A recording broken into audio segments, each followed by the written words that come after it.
Okay. Hi. Wow. Okay, it's 9:20. So I didn't start early, no. Okay, let's see. I need money. I can't do another chapter without money. How much money do I need? I need 1,800. Okay. So we will do the overarching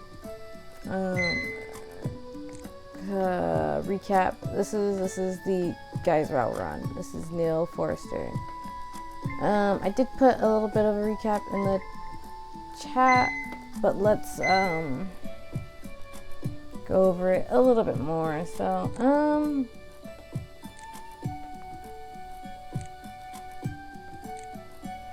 So Neil and the main character are on better terms now after, they made out. But it's a little awkward, but they're also like, it's better, a bit better than it was. She kind of looked for an excuse to go over to his house and was like, oh, let me return this cape. Well, not to go to his house, but to hang out with him. And he was like, oh, hey, come to my house. Yeah. She goes there. It's a bit awkward, but do I have the wrong brown? I think I have the wrong brown. It doesn't look right.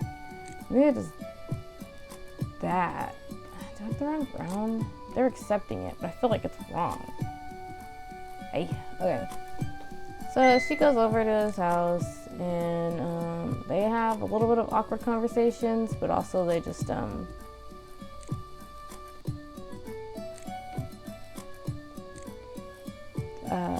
they have some awkward conversations, but their conversations are also okay. Oh, maybe I could have done that for Ty. I think I did a short one. Sorry. Carrying on. She does learn that he is interested in, or not just interested in, but he got a degree in interior design. But he doesn't do anything with it. As you know, he works at the hospital. But they're getting along fine when he gets a call. Like sitting on the couch together. His arm over the back of the couch, even though they're sitting on different sides, different ends of the couch.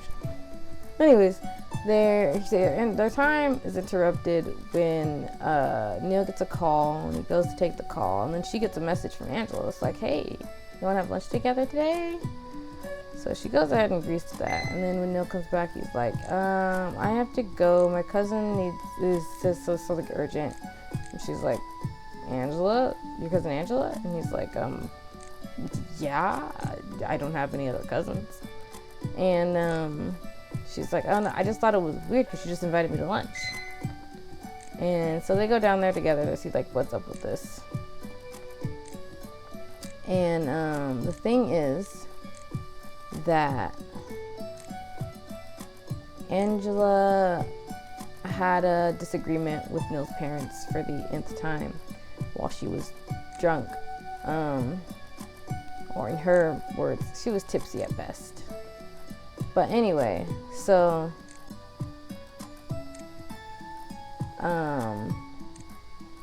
what she did was she was trying to get Neil some less time at work because he's overworked to the point that in the past he has kind of passed out at work and ended up sleeping in one of the hospital rooms because he needed rest. And she's like, that's not normal, that's not okay, that is not no bueno. And he's like, that's my business, I can handle myself. But she's like, well, yeah. So anyways, what happened was I told them that since I know they're looking for a fiance for you, I was like, well, I have someone in mind and I can help hook them up if you end Neil's job. And they were like, the dad was like, no, because they want Neil to take over the family business and be like a I like that. They want Neil to take over the hospital when they're done with it. But So the dad was like, no. But the mom was somewhat intrigued by this. And so the final agreement was that Neil will get less time. They'll just get less time at work if this fiance thing goes off. Neil doesn't think that it's like a deal worth partaking in, because he doesn't think that it's going to last. Like, so he gets a little bit of time off work, but then what? And also, is he just supposed to, they're just supposed to pretend to be fiancés for ever? She's like, I don't know, just break off the engagement after your parents are satisfied and you get your end of the deal. And but yeah, he doesn't believe it. But also, he's like, kind of like, you brought her into this. Of all people you could have said, I don't think I have the right colors. I'm counting it, but these colors are not. They're not scratching the mark for me. Like, my eyes are like, that's not right. And I'm like, I know eyes. I know it's not right, but I can't. I don't have the colors. I'm gonna need to blow all my money on more colors. Is what I'm about to do. Ooh, I kind of like this. It's the triangle, because of the way it folds, you could tell it's the triangle shirt. And then, let's see, got the jewel? Yeah, and I think that's neutral gold. Anyways, main character is like both between why am I here and don't I get any say in this? And they kind of just like argue about their family stuff while she's sitting right there. She's just like,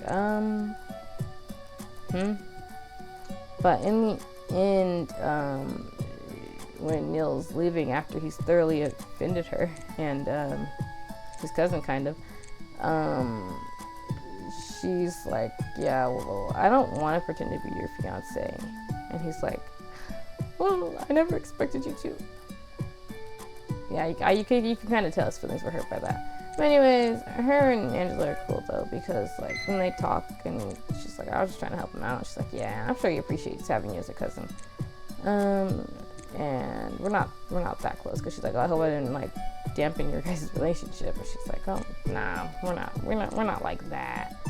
Anyways, I'm sure he's very happy to have you in his life. And they just like chit chat like friends. Which makes me wonder, when is she gonna get to meet Sarah, you know? You gotta merge the friend groups. I probably made enough clothes. I probably have made enough clothes, but I'm thinking that I need to spend money to buy more stuff for clothes. So I'm gonna do that.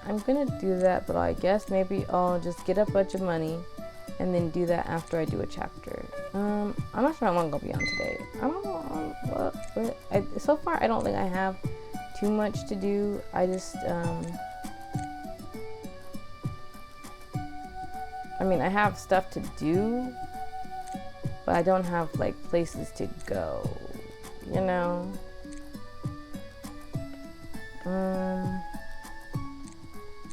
So yeah, and that is a recap on the game. I know I just kind of like changed topics and then came back, but that's the point. I gave a game recap, and that's what I was set out to do. I'll just do 3 more, so then I have wait, is it 3 more or 2 more? I don't know. So I have the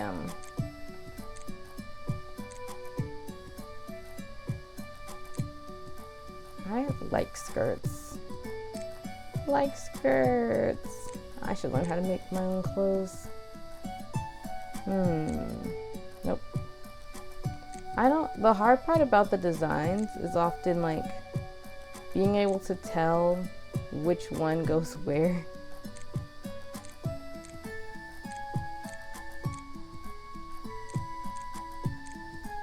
Is that a neutral gold? It is. It's neutral gold 3. But yeah, so that's that. Ooh. See, this making me feel like I need to be making more clothes. I need to be making more clothes to put my character in. I have all these clothes, and how much do I put my character in? Not much. Oh, you're so bright, me. I should make more clothes.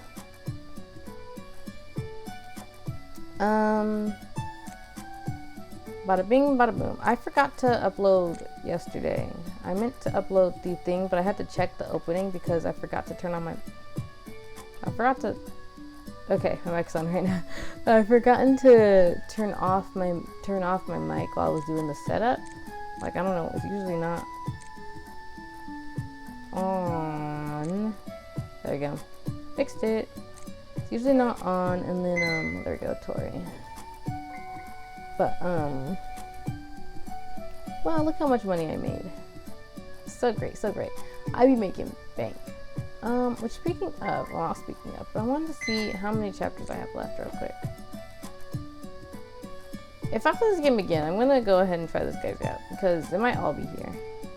This is what I was gonna start with, and then I didn't. But that one, the other routes seem like they're longer than Nil's route in general. But yeah, if I play this game again, which I might. I like making close. I like this game. Let's see.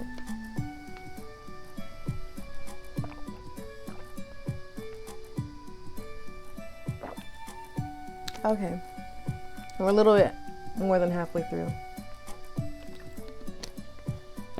Unfortunately, I don't think I'll be able to finish this today or tomorrow. I was thinking maybe I would, because then I wouldn't have to worry about nothing. But I hope this game, I'm gonna have to make sure I try to copy everything down to the Is how many clothes I've made? If I make 5 more pieces, it's gonna be 35. Okay, so I gotta make 5 more pieces after just do a chapter. We're gonna do a chapter, and then I'm gonna make 5 more pieces of clothes and see if that changes the number, because 35 is a good number because it's funny. Hang on.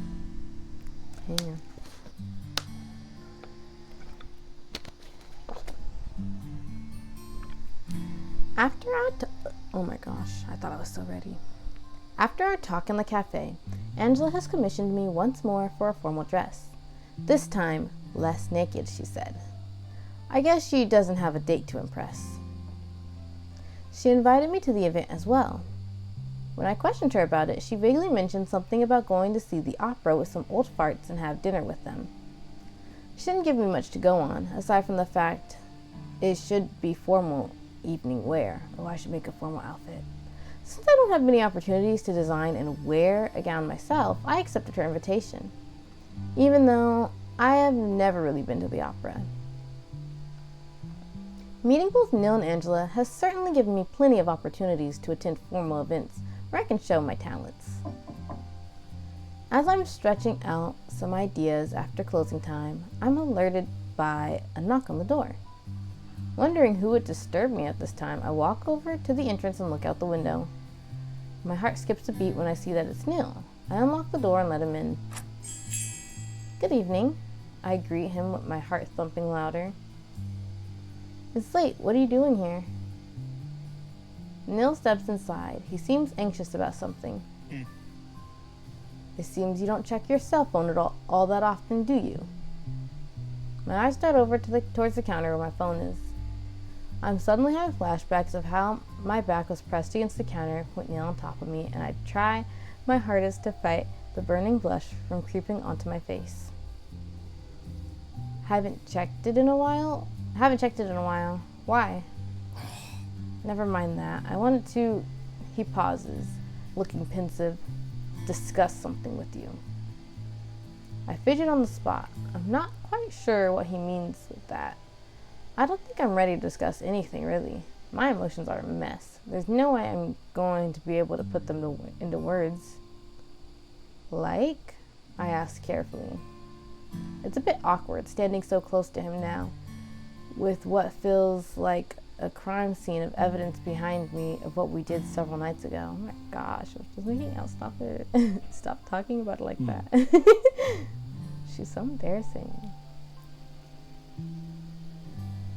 There's really no elegant way of putting this, but Angela's delusional idea made me realize it needs to be said. Again, he pauses, and I can feel my heartbeat speed up in anticipation.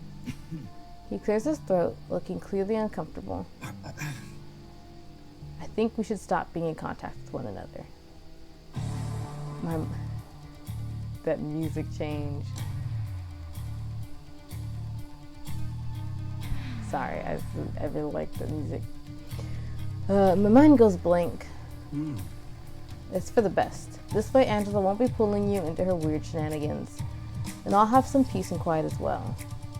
My mouth drops open, completely and utterly shocked. Did he seriously just say he wants to stop seeing me? Am I being unofficially broken up with? What? I say. There is no need to involve yourself anymore. In fact, you can pretend we never met each other at all. My mouth starts working again after processing the shock, but the words are still hard to get out. Is that what you want? I managed to choke out. Does he really want to stop seeing me like this? His words hurt more than I would have thought.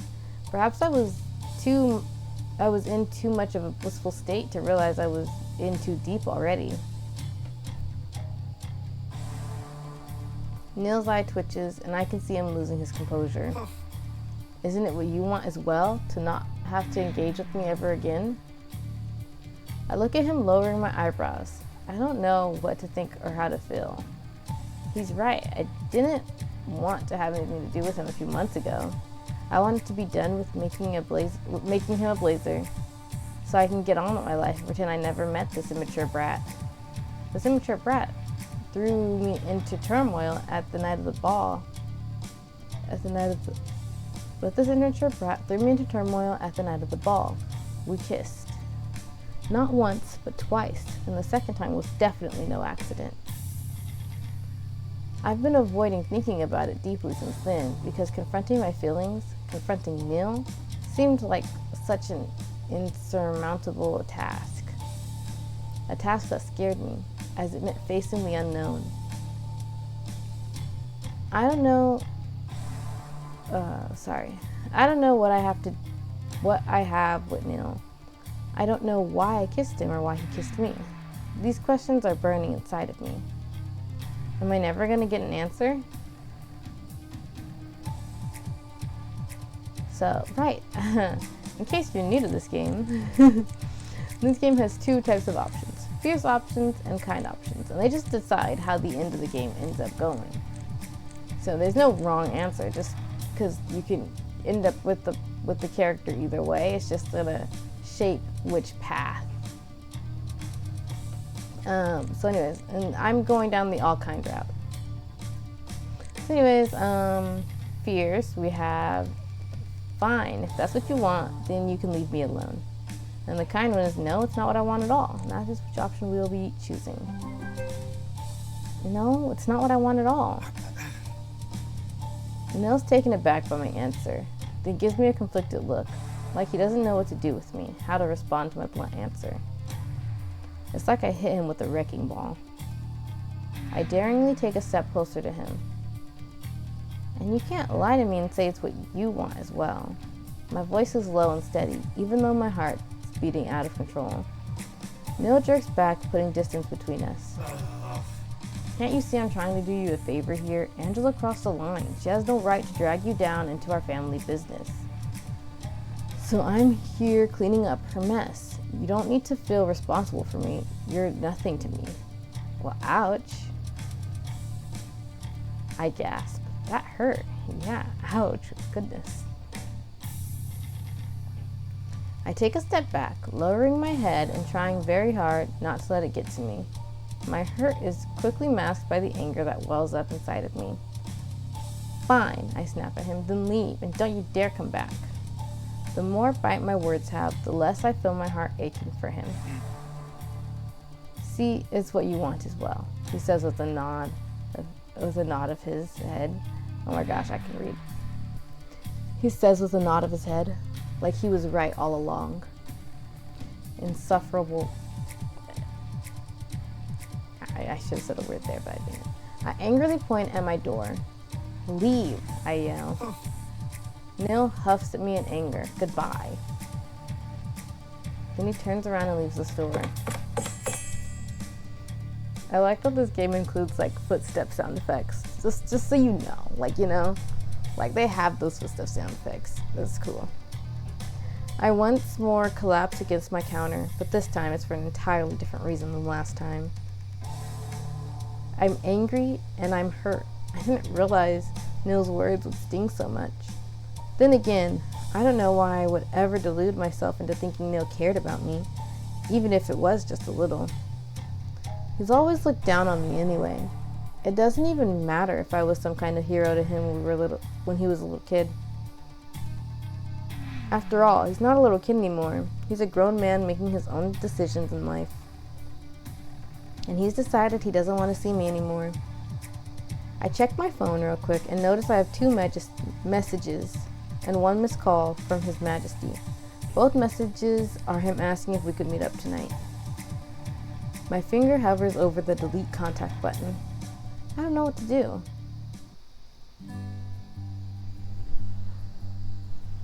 The next couple weeks, I drown myself in my work. Christmas passes by in the blink of an eye, and even New Year's Eve is something I barely remember celebrating with Sarah. I do overtime. I sew and stitch whenever I get the chance. I'm making phone calls here and there to order fabric. I do everything in my power to keep my mind from straying too far away from work, because nothing good will come from thinking about Neil. Angela seems to be oblivious, which is good, so she won't bug me about it. At least this whole ordeal left me behind a good friend. I've been working on both our dresses, fit for the opera. Angela's dress is finished, so I need her to come over and do the final fitting for any altercations. I managed to get Angela inside of her black dress. This looks fabulous, my dear.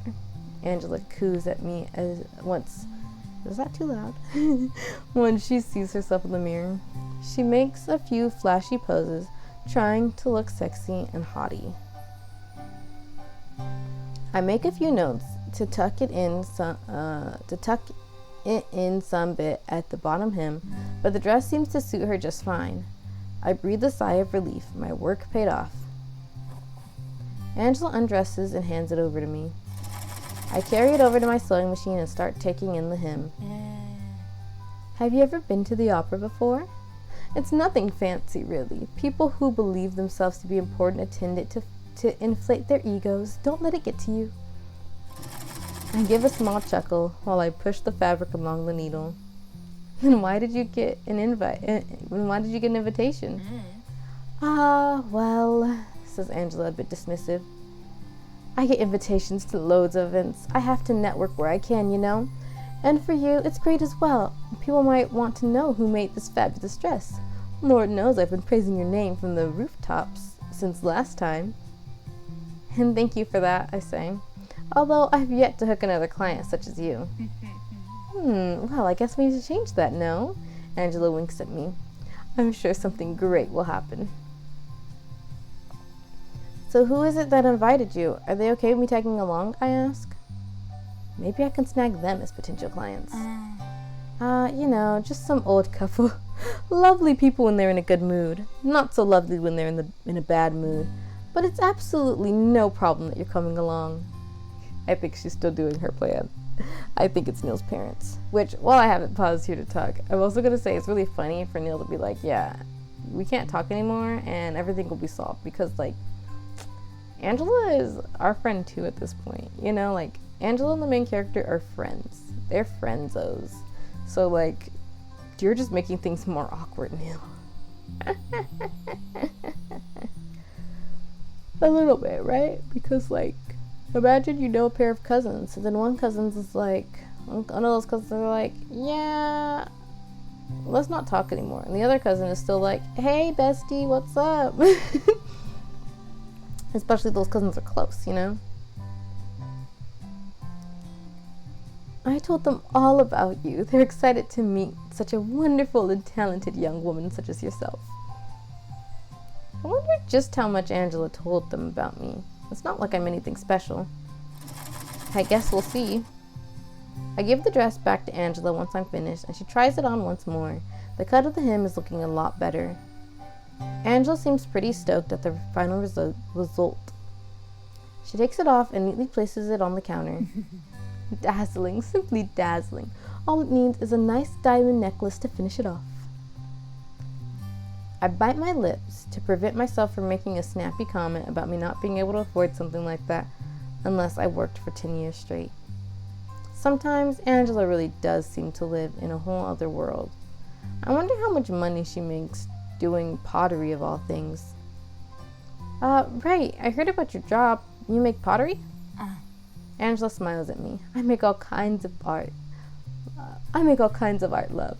I love to sculpt and let my imagination go wild. It's a passion of mine to travel the world and see the many pieces of art that people create.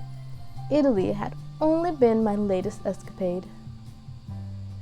It makes me happy to see you're doing something you love then, I say. It reminds me of myself. I moved here to start my own boutique and to create clothes that people are happy to wear. I love making clothes as well. I've been doing it once my grandma passed away. You see, she used to sew me all these girly dresses, but I just didn't want to wear them back then.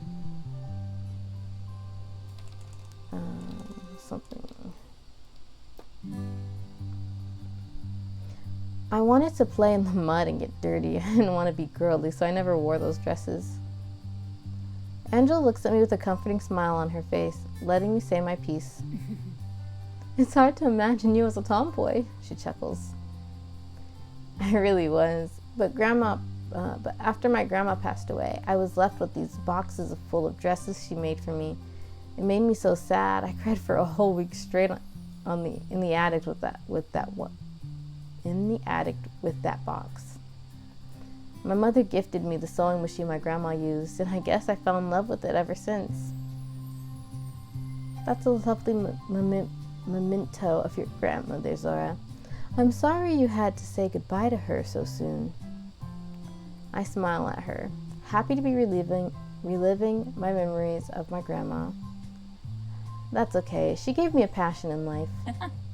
That's great. Life is all about going after your dreams and finding your passion. Angela suddenly looks timid. That's why I'm so concerned about Neil. Oh no, the one subject I wanted to avoid, but it would be rude to tell her not to talk about him. She looks at me with hopeful eyes. He's stressed at work. It's chaining him down. I know he wants to do something else with his life, but he doesn't want to defy his parents.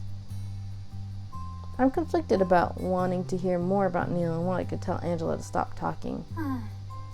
You know, he's got a bachelor's in interior design, yet he doesn't do anything with it. Instead, he's wasting away his potential in the family business. It's infuriating, really. Angela takes a deep sigh.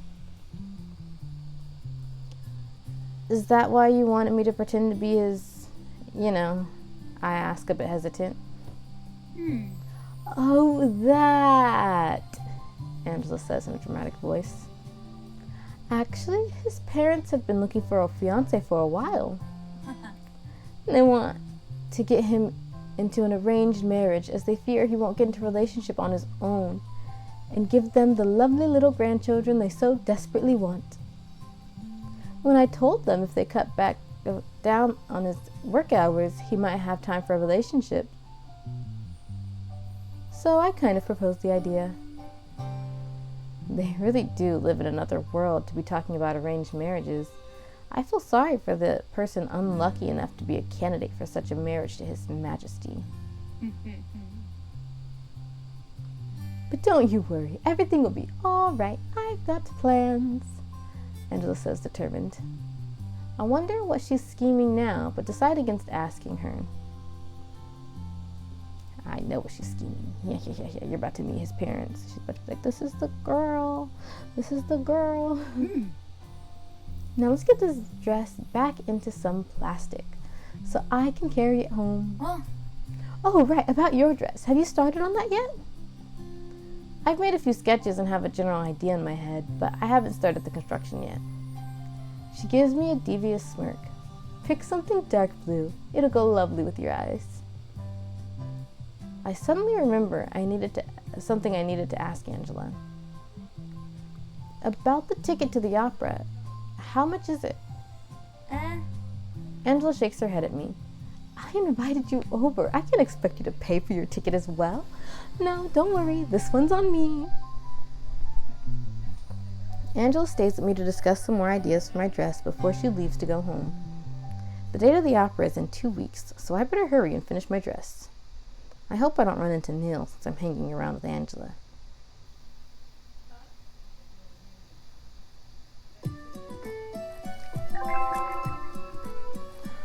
Important client.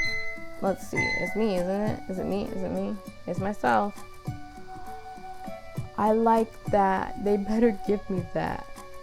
They're not gonna give it to me, are they? Oh, what gloves? Did I buy gloves? I think I did. But right, I want to make 5 pieces of clothing real quick so that I can just see if that makes it 35. But first,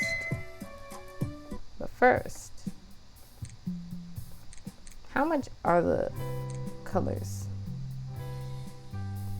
I have enough to buy all the warm colors, but like not all the. Oh, I'm actually not too far off from having enough to buy all the colors.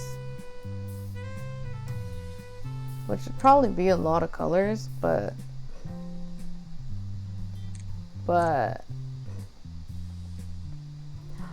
you don't understand. I can't stand having the wrong colors. Okay, let's just make some clothes real quick. I just want to get to the 35. Let's see. So I don't know what kind of outfit to make now that I'm here. I guess I can try to make something that one of my characters would wear. Oh, if I can try to make. Oh wait, I remember. I wanted to buy some of the patterns. Let me see real quick. How much are these patterns? Which patterns did I want again? I don't think it was glitter. I know I want to get this one. Maybe I'll get this one too. There was a different Sakura pattern. Wait. Fireworks, I kind of like that. I don't know. Probably has to be in like small doses, but I kind of like it. There we go. I like clothes. Oh, right, I wanted to buy all of these, and maybe I'll make like something for my OC Miles, because I can't make his usual outfit, right? Because that's just like a hoodie and jeans. But I can. I just spent all my money on this instead of saving up for all the colors. That's okay. But what I can do is make something that he in theory would wear, you know? So let's do that. You know, like bubbles, you know? Bubbles. This reminds me of wallpaper. Okay. Oh yeah, and this. I mentioned this because I have a skirt with that design on it. And a hat. A skirt and a hat. They were gifted to me together. Oh, look at my flowers. This kind of reminds me of chandeliers, so I'm gonna get it too. And there we go. I gotta get snowflakes because, yeah. Sure, we'll get glitter. If I glitter. Oh, that was strawberry shortcake. Did you guys ever watch strawberry shortcake? I know there's different strawberry shortcakes, so I guess what strawberry shortcake did you grow up on? I grew up on the 2007 strawberry shortcake, I think is what we refer to it as. This is not the right place. I need to be making clothes, not putting on clothes. I didn't even make sure I had the gloves. Well, we'll find out right now. It would be a sleeve, right? Yeah, I have gloves. Maybe I can make Sophia's outfit. Not Sophia the First. Sophia from Buddy Fight. So, oh, I don't have a light enough blue, I don't think. I don't think she actually wears gloves. Now that I think about it, I was wearing gloves. But that's like, that was a scene from one of my fan fictions. Well, anyways, okay, so what we're gonna do is we are going to play around with something that Miles might wear. And so Miles likes to wear something very covering because Miles Miles is Miles. Oh, that's interesting. The zipper goes there. But maybe I should just do a top for Miles then. Let's see. Let's just do a top. Maybe I should do a jacket. Let's just do a jacket. Let's do a jacket. Because it's as close as we're gonna get. Oh, do I not have a... There we go. Zipper. What kind of sleeves do we have here? I'm very limited here. I changed my mind. We're gonna go to a shirt. We're gonna put a zipper on a shirt. That's what we're gonna do because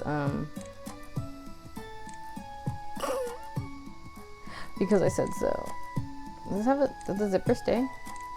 Yeah, it stayed. I just can't see it. Probably because I don't have the color on. Oh, there we go. So we'll start in, well, let's start in green. I don't have any other green, do I? I mean, I have those light greens here. Miles' favorite color is green. And so we're gonna make something maybe green, but maybe not green because his favorite planet is, he likes the stars and stuff. So we're gonna start in black. But let's see, something Miles might wear.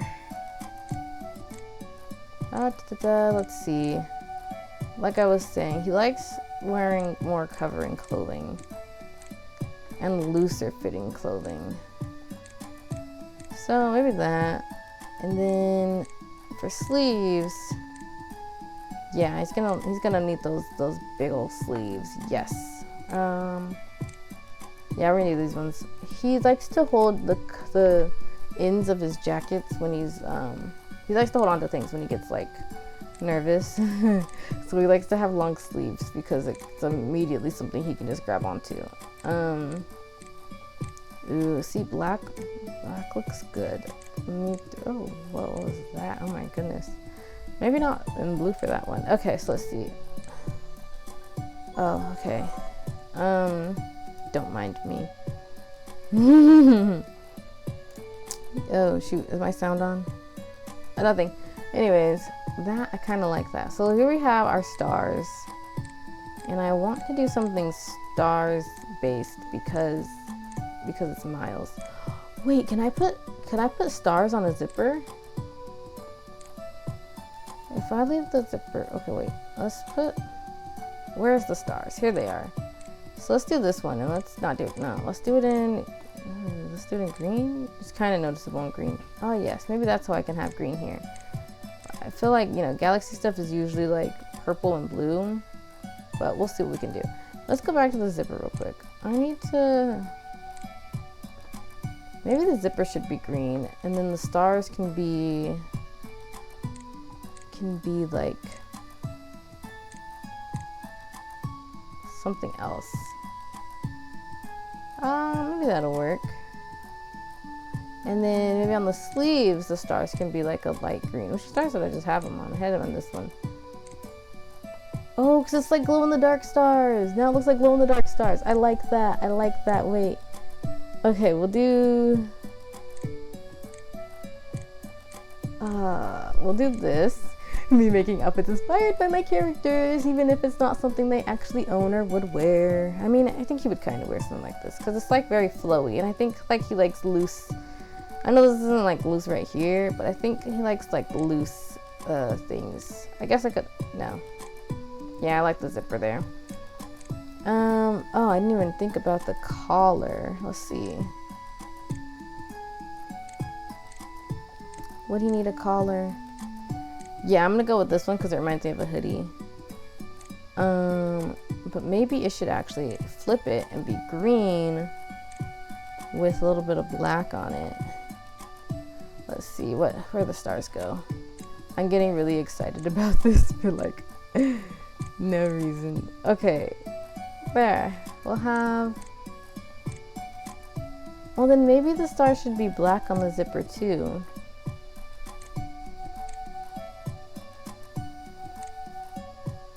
Yeah, and then should the constellation stars?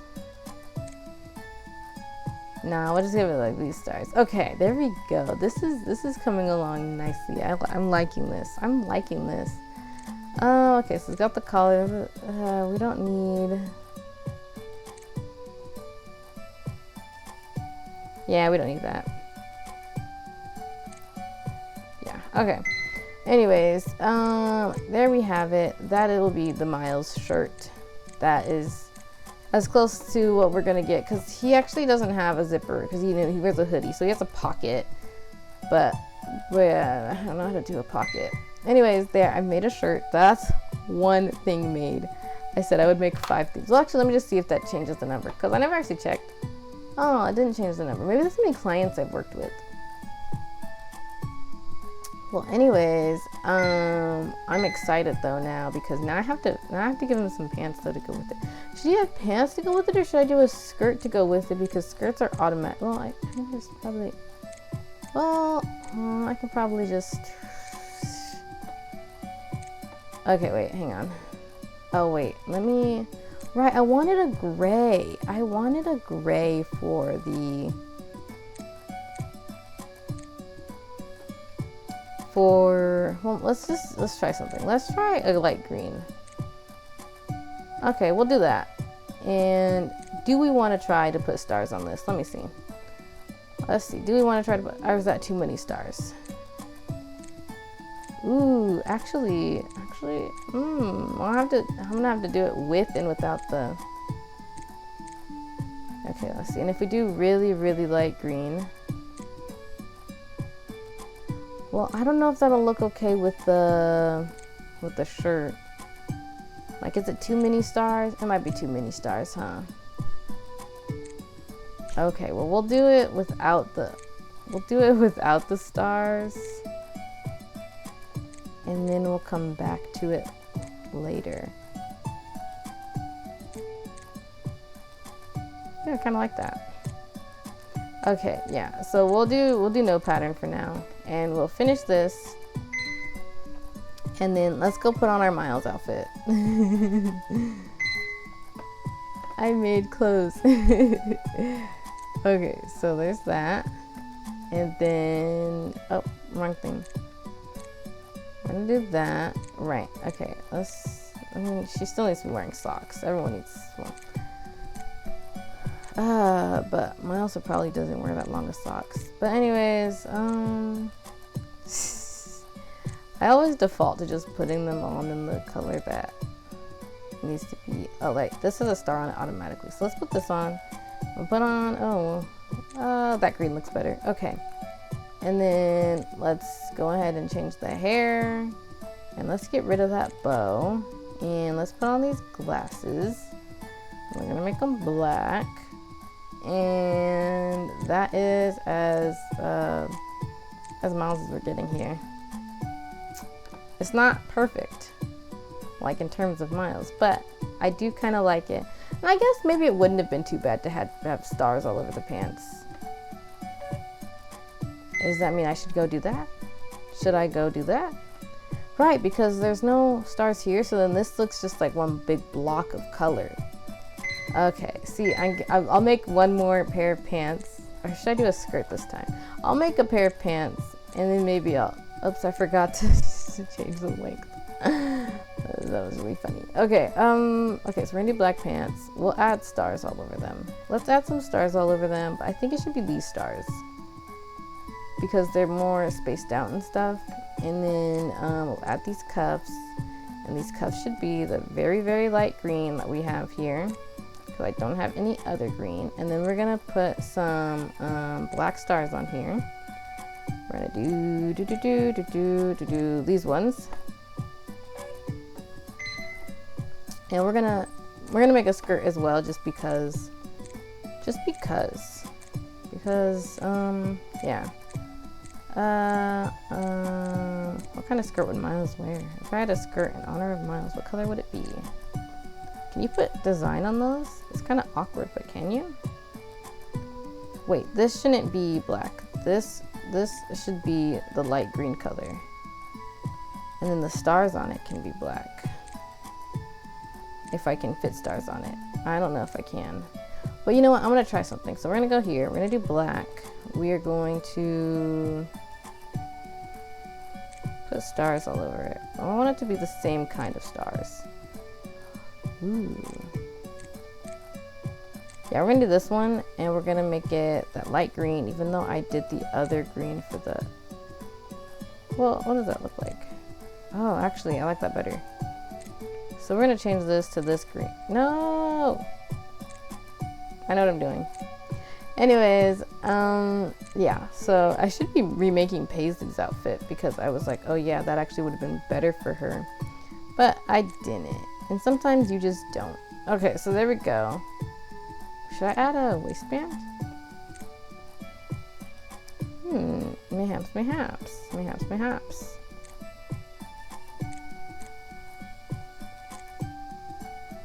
It's probably too covered in stars, but there we go.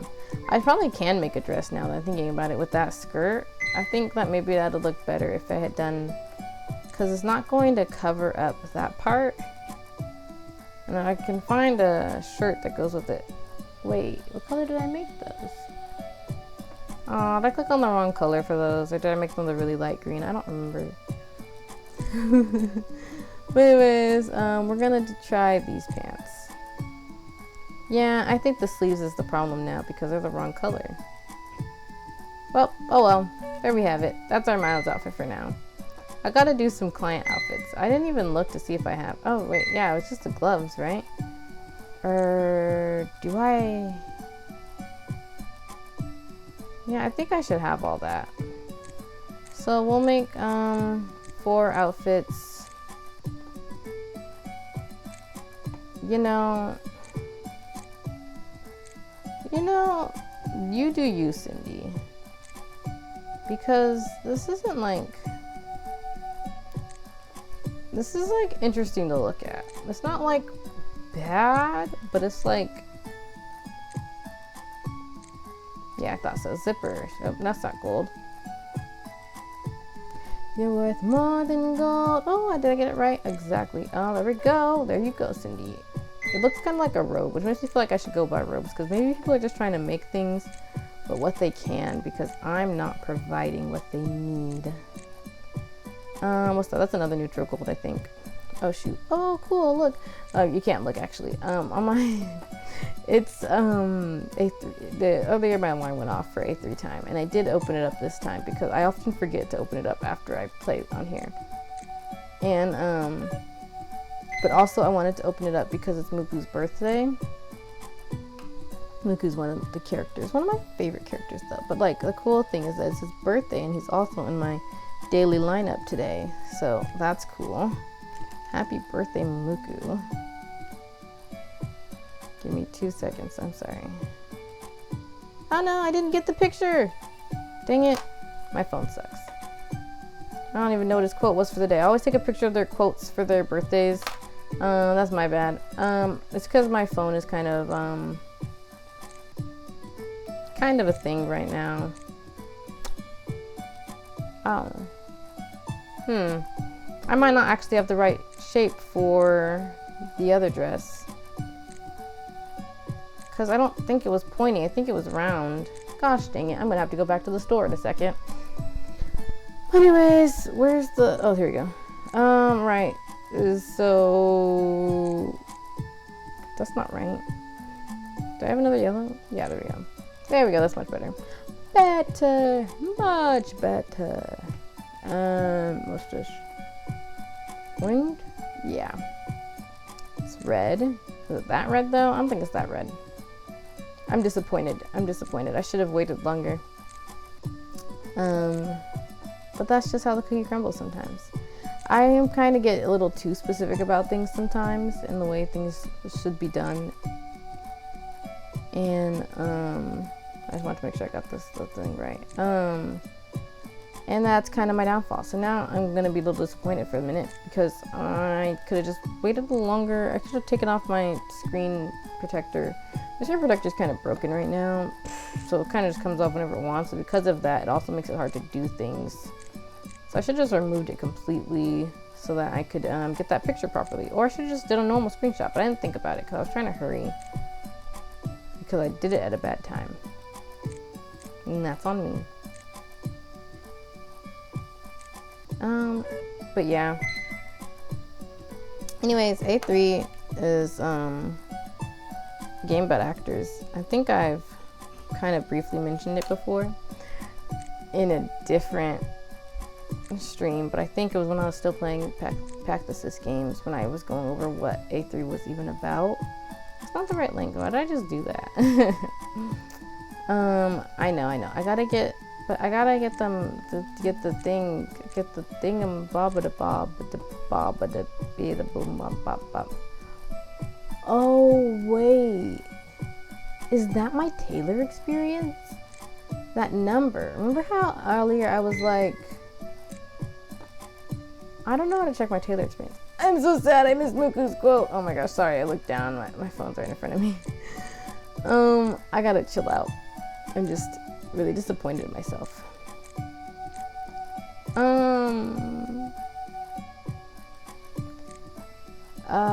But no, I should be proud of myself because I've been kind of forgetting to play lately. That's which one it is. Okay. And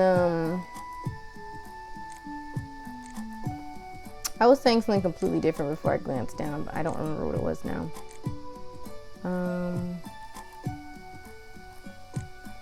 Oh right, A3, what A3 is about. I was going over it in a different stream before, but basically the main the perspective character that I don't even know how to refer to her, because you're kind of her but you're also kind of not her, you know what I mean? Like, she's her own person. You can name her, but like, why would you want to? That's a Zumi right there. Zumi Tachibana. No, but so the game is about her getting a letter. She finds a letter addressed to her dad comes to her house, and her dad hasn't been home in a while, so she goes down to his theater because she actually hasn't seen her dad in a while. I don't think is it white? I don't think it is. Okay. And so see, that's more round, isn't it? It's not pointed. I gotta go see if there's a round top. She goes down there. Theater's about to be broken down. But then, like, the guys, the manager of the theater is like, wait, we just got a new member, please watch this show. And the guy who's about to tear down the place because they owe him money is like, all right, I'm fine. Because also Zumi's like, well, we gotta go see it. Well, first the guy's like, oh, how many people are coming? No one. It did not sell out. No, there's not a single ticket sold. It was just gonna be him. Hang on, is that my Tailor experience? It is, isn't it? Yeah, so I'll never get to 35. Really, what a shame. Wait, I made the hair black. Miles' hair isn't black. Let's keep my blue hair. No, my blue hair doesn't match with this though. Make her hair green so that it matches with the outfit. So it just looks like a glow-in-the-dark star. Miles' hair is brown. We'll pretend that this is Miles for a second. His eyes aren't gold, but you know, close enough. Right, I'm gonna go to the shop. I gotta go to the shop because I think I need to go see if there's, yep, see. It's just what I said. I didn't have the right part. I know things sometimes. I'm really drawn to this. I don't even know what I would do with it, but I'm going to get it. I like these two. This is why we make money, so we can just spend it all. This is why we make money, so we can just spend it all. So, yeah. Yeah, anyways, the play is really bad. It's literally a one-man, well, it's a man and a bird. It's a one-man bird show. Oh, those are cool. See, I think I've really cracked the case. Instead of trying to make what my characters wear, I need to make an outfit of things that they might like to wear. Like if I was told to make them, if they were like, okay, make me an outfit. You know, like how Rarity makes clothes for her friends. We'll try that. I don't know what we'll do with it, but ooh, I'm out of money.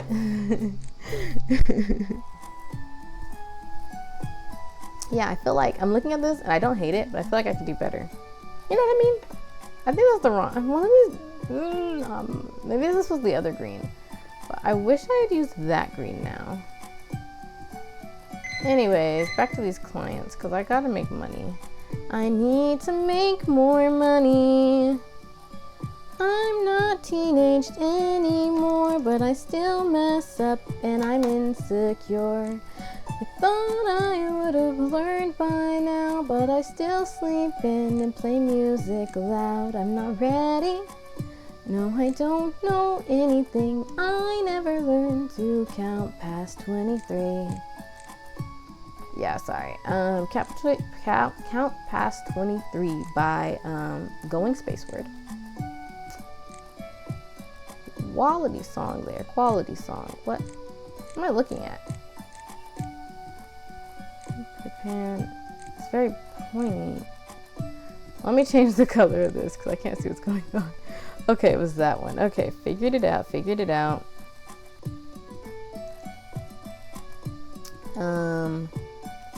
This is what happens when you try to get all the pieces on before you figure everything out.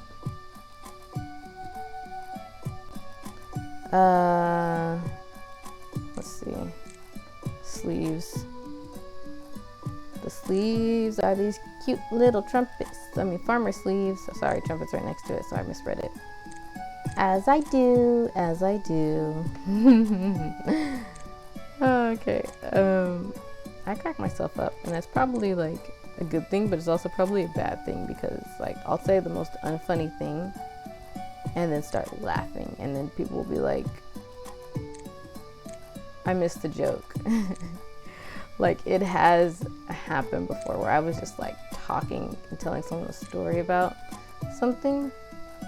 Well, I was talking about when we went to go see Teen Titans Go to the Movies in theater, and it was really funny.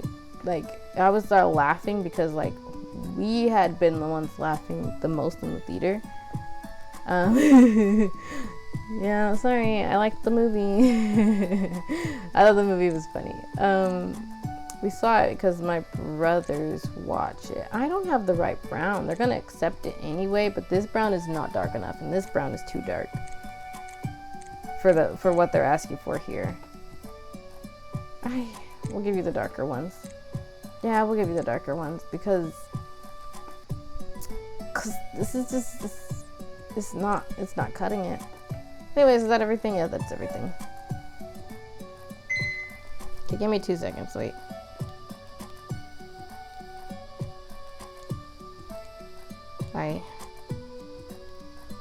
Okay. Oh, look. They're inspired by me.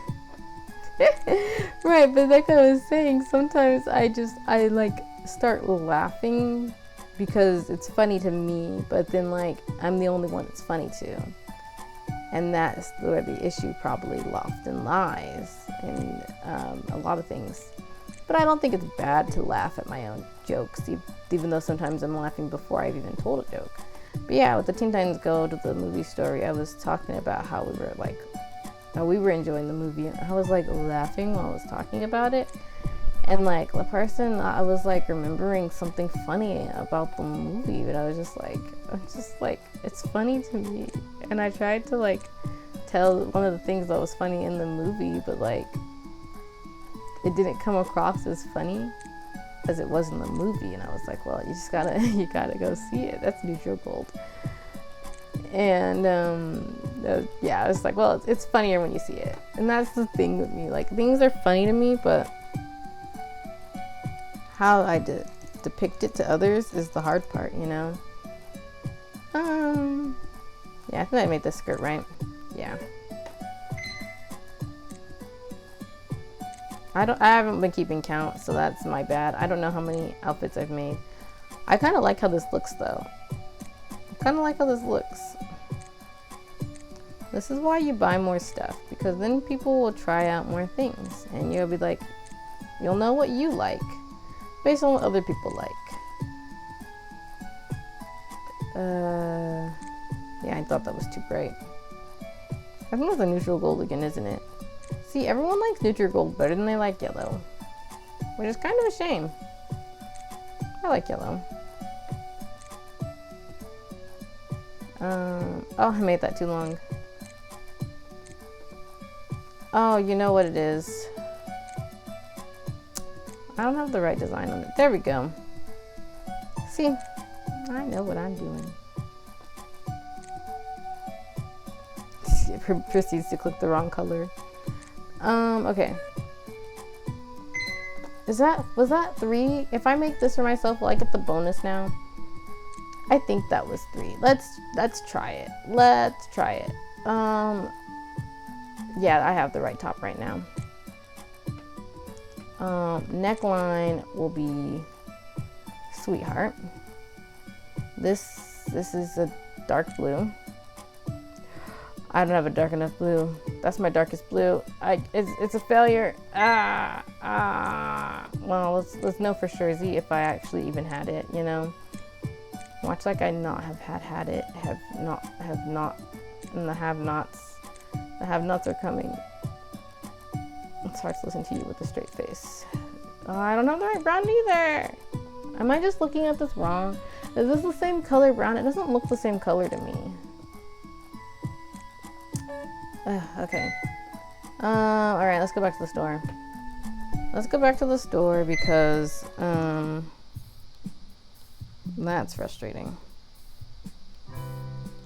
I kind of just like talk and then forget if I ever finish things I mentioned beforehand. Does anyone know if I finished talking about A3? I didn't. I just realized that. Okay, let's see what the dark blue we have right here is. Wait.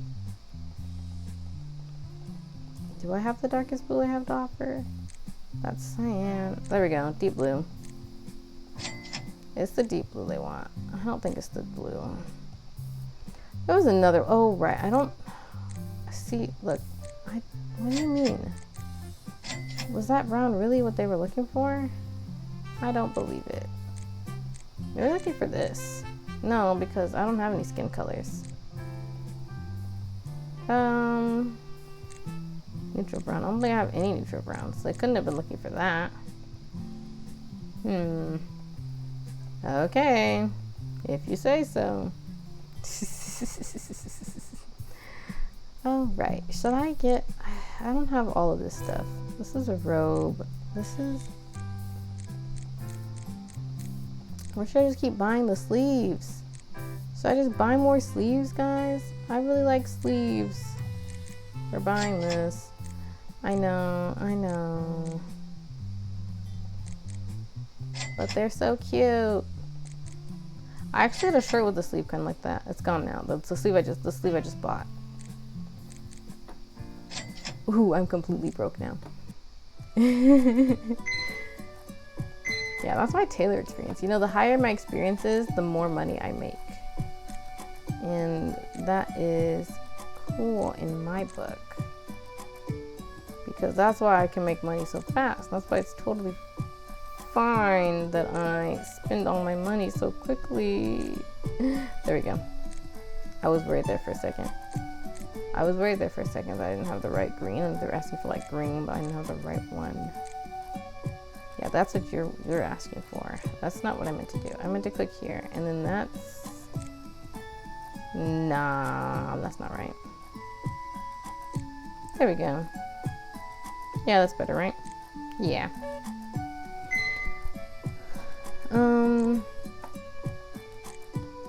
Wow, everyone likes stars all of a sudden. Like, Miles, you're so unoriginal.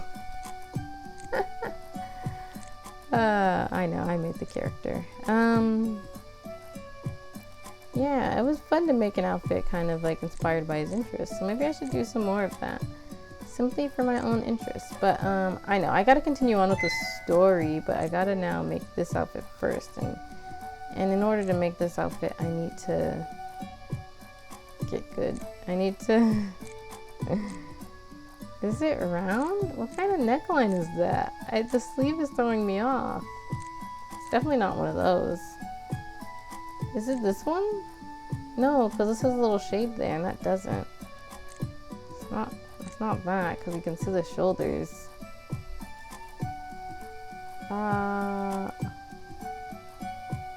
Shoot, wait, let me put the collar on it. Yeah, I think that's what it is. Oh, maybe I should have done that then. What neckline is this? The bateau? I'm gonna try Mickey Mouse's outfit again. I get excited really quickly about clothes. Oh, it is white. Is it white? Let me put the sleeves on it. That's not right. That's not right. That's not right. That's not right. Maybe it was right the first time. I don't know, something looks off about it. Like I'm doing something. Almost, maybe my screen is just screen wrong. Okay, let's see if I have everything to make myself this. Okay, so the style is fine. We need the neckline to be sweetheart. And I just bought a new blue, and this blue should be accurate. Yes, okay. And I'm gonna be very disappointed if they once again don't give me this dress, because I want this dress. No. No, no. Oh wait. Maybe the trumpet sleeves would have been better for Miles. Sorry, I got distracted thinking about remaking Miles' outfit. Okay, gloves. There we have it. And then we're gonna need the skirt. Oh, I forgot to put it's okay. We need the skirt. It's already the right shape. I mean, the right style. So we just need to put this deep blue. Yes, I'm liking this, and I'm gonna be so upset in a second when they don't give this to me. Oh right, it's not stars, it's sparkles. They know who I am. Okay, and then we gotta put that on the top because I totally forgot to do that. I mean, I was totally just waiting until I had all the rest of it. Anyways, there we go. That's right. Yep, that's right. And let me get a picture of this, because when I inevitably am not given it, I am going to be a little disappointed, and I'm gonna want to have it for myself. And so I'm going to make it. So I was gonna get a picture of that. There we go. I've gotten my picture. So that when push comes to shove, I can absolutely positively make it on my own. Yeah. Finished. Yes, I did it at the right time. Whoop. 13. That's a lot of money. That's great. Thank you myself for paying me well. Lady Ace. Ladybug. Okay. Let's see what they gave me. Let's see what they gave me. Oh. I see. It's almost it. Or maybe it is it. I don't know. It's kind of, it's more slim fitting but then again, I didn't have it tried on her, so I don't know if it's just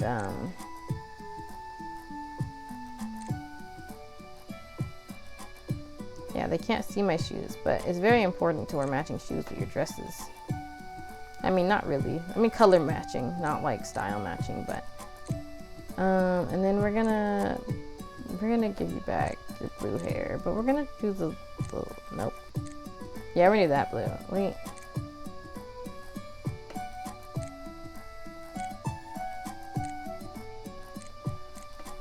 Okay. Let's take those glasses off. Not that I don't wear glasses. Oh, maybe that's why I can't tell what color everything is today. I'm kidding. I mean, not fully.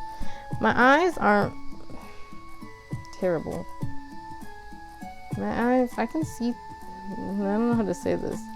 I'm just, the thing is that I am not wearing my glasses. And usually they're just for reading, so they really shouldn't have been, it really shouldn't be the reason why I'm really confused about all these colors today. But just in case, I'm gonna blame it on the fact that I'm not wearing my,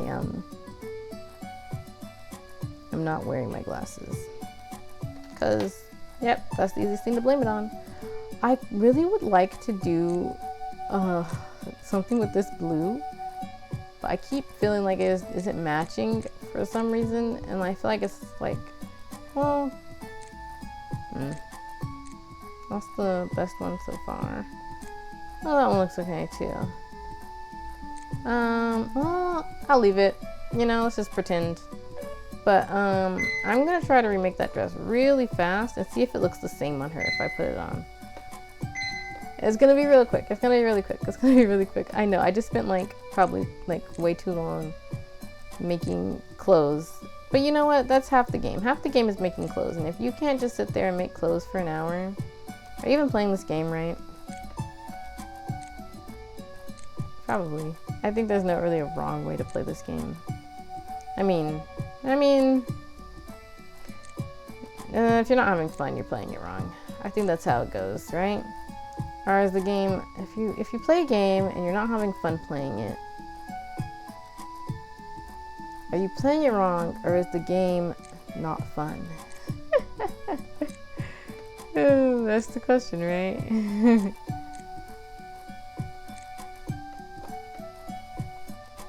Yeah, it's definitely gonna look different than it did on her. It's definitely gonna look different. But that's okay. I guess, call me Miles, because I also like looser fitting clothing. There we go. I'm sorry. Give me a second. I said that I was going to try something, but I'm trying to remember what I said I was gonna try. Right, this and this. And we're gonna make that green, and we're gonna make this black, and we're gonna do trumpet sleeves. We're gonna make those black. And I know I just said I was gonna quickly do the other thing, but I get distracted really fast, and now this is what I want to do. Oh, see, those look fine. Oh man.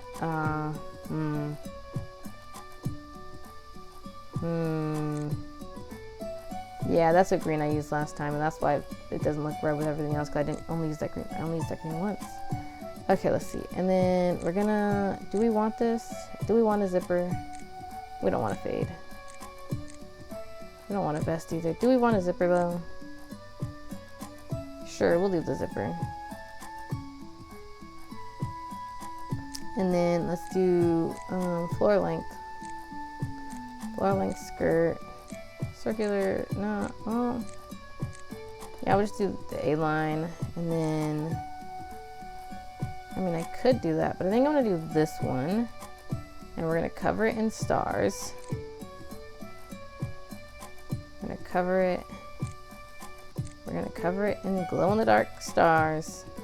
Oh, I'm gonna need a waistband here, and we're gonna need the double line just to like break up it a little bit. We'll make it, no, I feel like tonight, I feel like being alone. If you don't mind, I do that. I do that sometimes, where I'm talking and then I go into singing, because sometimes songs just remind you of things, you know? There we go. Let me try the nope. Let me try the hemline if I can. Does the hemline have the, no, it doesn't.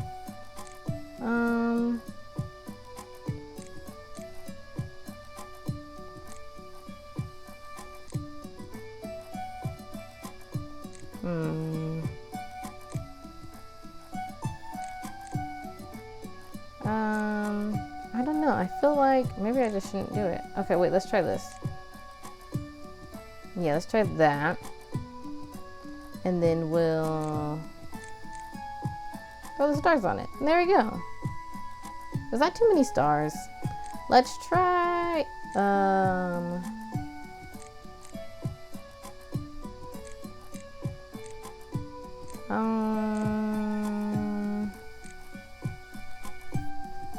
this one? This one. Let's try this one. But then I gotta change it on the hemline too, don't I? Nah, well. Okay, right after this, I'm going to, yeah, this is what I wanted. You see that? The stars line up. Yep, that's exactly what I wanted. Okay, now can I do it on the waistband? No, I cannot. Might as well not bother then. Okay, there we go. We've made a new, Well, before I go, hold up. Nope, I wanted to try. Do we want to leave this blank? Oh wait, should I try the other stars? I mean, they're sparkles, but like, if I put the sparkles on this, you can't really see them. But let's try.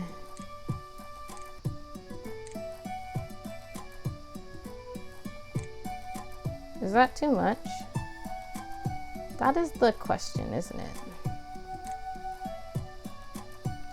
I just feel like it looks a little bare up there, but I guess everything else is covered. So I guess that's fine, actually. That's probably fine. That is probably fine. It's probably Gouda cheese. Yeah, you can't see everything else, but like, I kind of want to just say that it is something on the zipper.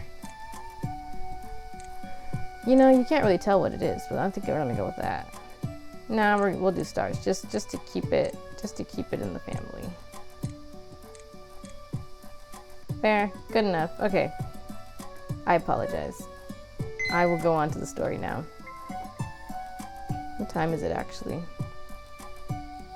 Yeah, I still have time. Okay, right. I said I would also wanted to see if it just looked different on her. That's why I did all this. Yeah, you see that?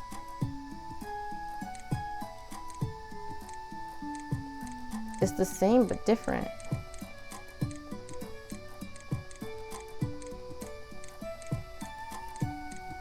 I think I have to be wearing it to go forward, but look at that. There's more folds and stuff. Anyways, I made the dress. All right, let's take a look at what. No, we won't. We'll look at that later. Okay. There we go. Yeah, it's growing on me. I wasn't sure I liked the way this hair looked with this, but I think I do. Ooh, look at that. Look at this great number. 22. Whoa. Yeah. All right. Continuing the story. I am wearing it. I am wearing the opera dress.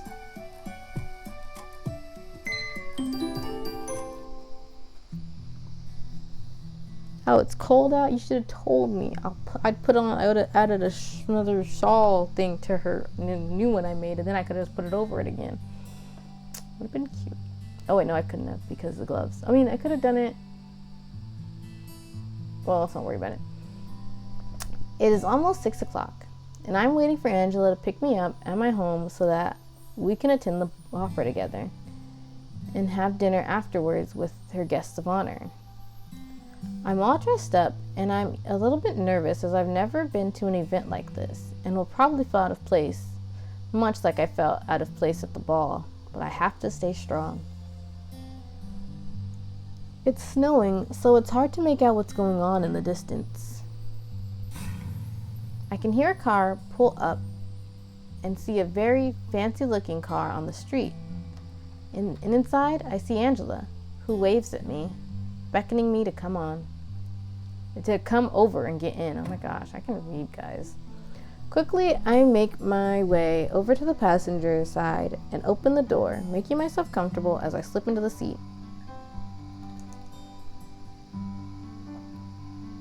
Everything on the inside is made from white leather. It's definitely an expensive car. It's very warm, too. You ready to get bored? Asks Angela with a half-hearted laugh.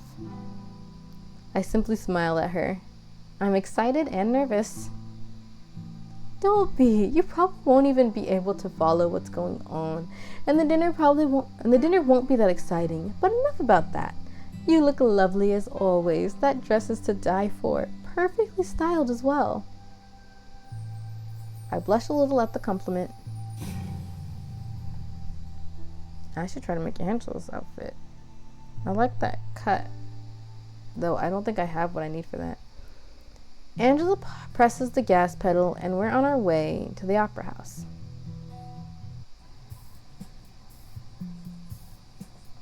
The lobby is filled with lots of people conversing before the start of the show. Come on, let's get to our seat. Let's go to our seats. Angela starts to hurriedly walk towards one of the gates. I try my best to keep up with her while wearing high heels. See, I know. We entered the auditorium, which is ridiculous.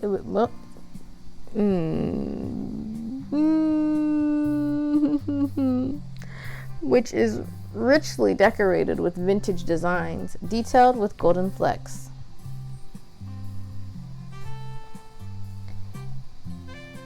In the distance is the stage. A large red curtain covers most of it. Tons of people are walking alongside the aisles, trying to get to their seats. Angela's looking at our tickets to find the right seats, and we make our way through the ocean of chairs. We end up sitting somewhere in the back, but at least the stage is in the middle. I look at the empty seats next to us. So, where are your guests of honor? I ask. Fashionably late, answers Angela. The auditorium gets filled with... Sorry, I was thinking about, I probably don't have the stuff for that. I wonder if I can get the stuff for that. The auditorium gets filled with more and more people as time passes, and it's almost time for the show to start. That's when I hear someone call out Angela's name from behind us. Angela gets up from her seat and greets two people with an air kiss. You made it! Yeah, those are Neil's parents, guys. Those are Neil's parents. Look at him. Of course she was able to recognize Neil when he dyed his hair black. His mom has black hair. Yeah, look at that. Those are Neil's parents if I ever did see them.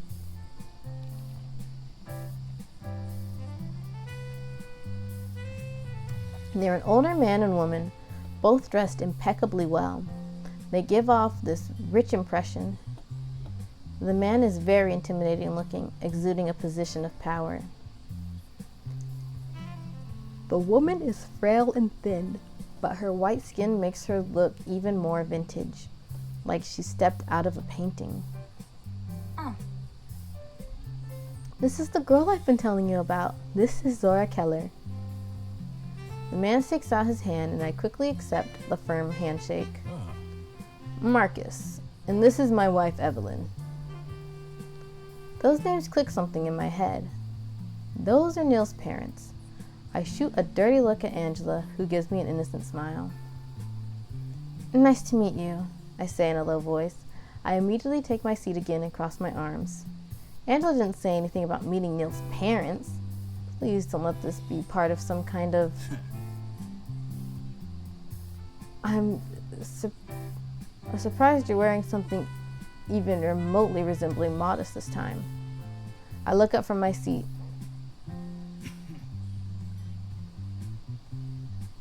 It's Neil.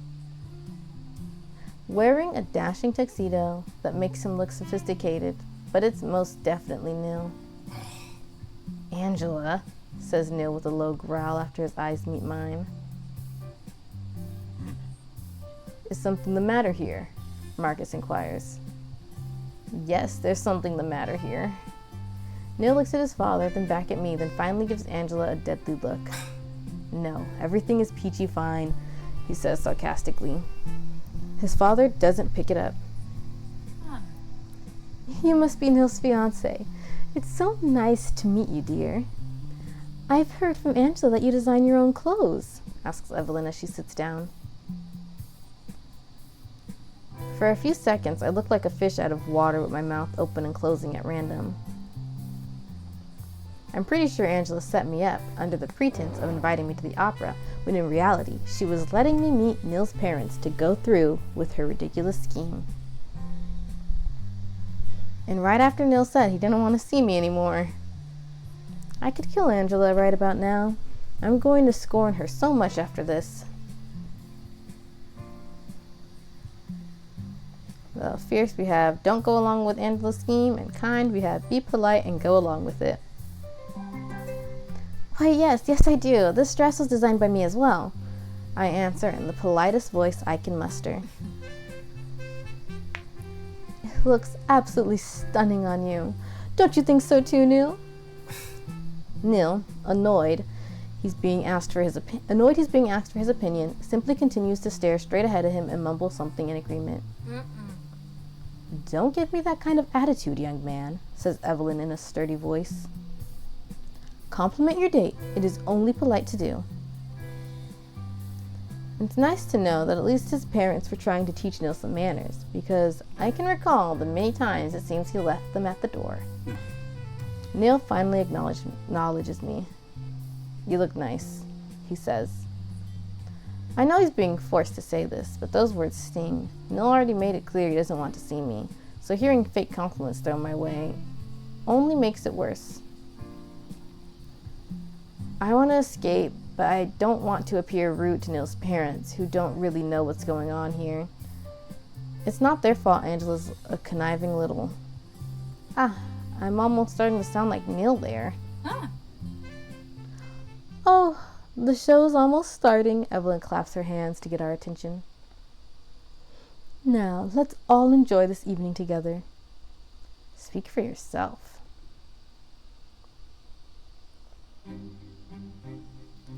There's all sorts of emotions bubbling up inside of me, but I do my best to stay quiet for as long as possible. I just need to get through this, then I can leave. A crowd of people rushing in to find their seats as the red curtains open up. The auditorium quiets down. You can only hear the shuffling of fabric and footsteps. A lady wearing a very big dress walks up onto the stage and stands in front of the orchestra. Then the violin starts playing. It sends chills down my back. It sounds so sad.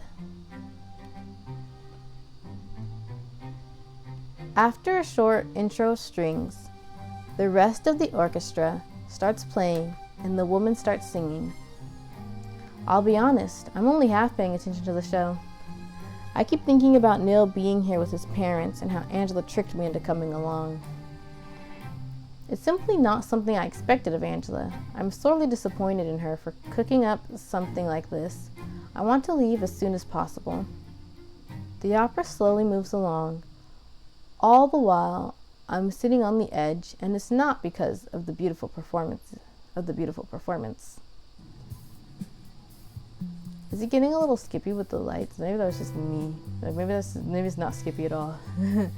Finally, the woman stops singing and the orchestra stops as well.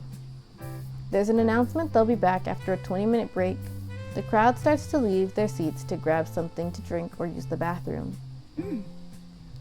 I'm going to get something to drink, so I'll be right back, says Angela, and she speeds right out of there. I'm glaring at her back. She's running away from having to face my wrath. And that's also when I realize I'm left alone with Neil and his parents.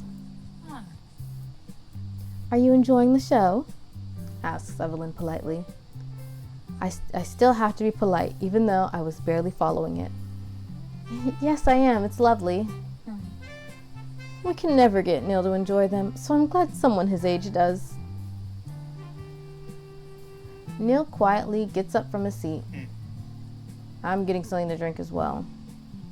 Before Neil can leave, Evelyn puts a hand on her, pulls on her son's hand and looks over to me. Aren't you going to offer your date something to drink as well? Be a gentleman. Neil looks at me. I can see he still wants to roll his eyes desperately, but he's restraining himself. Would you like to have something to drink, Zora? I shake my head no. As soon as Neil gets his answer, he leaves. I'm left alone with his parents, and it's making me feel quite awkward.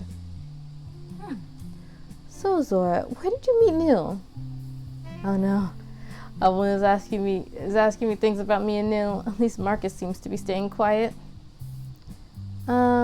At the cafe. I accidentally spilled some coffee on him. Evelyn gives me a small chuckle.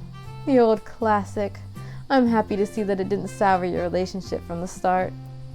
I giggle nervously. That's pretty much the opposite of what happened. Me and Neil definitely got off on the wrong foot. What he thinks of me right now, I have no idea. I don't even know what to think of Neil at the moment. I kind of want to strangle him though, if that counts. Excuse me, I'm going to find the bathroom, I say so I have an excuse to escape the questioning of Evelyn. Maybe I can find Angela and berate her for dragging me into this. I get up from my seat and leave the auditorium.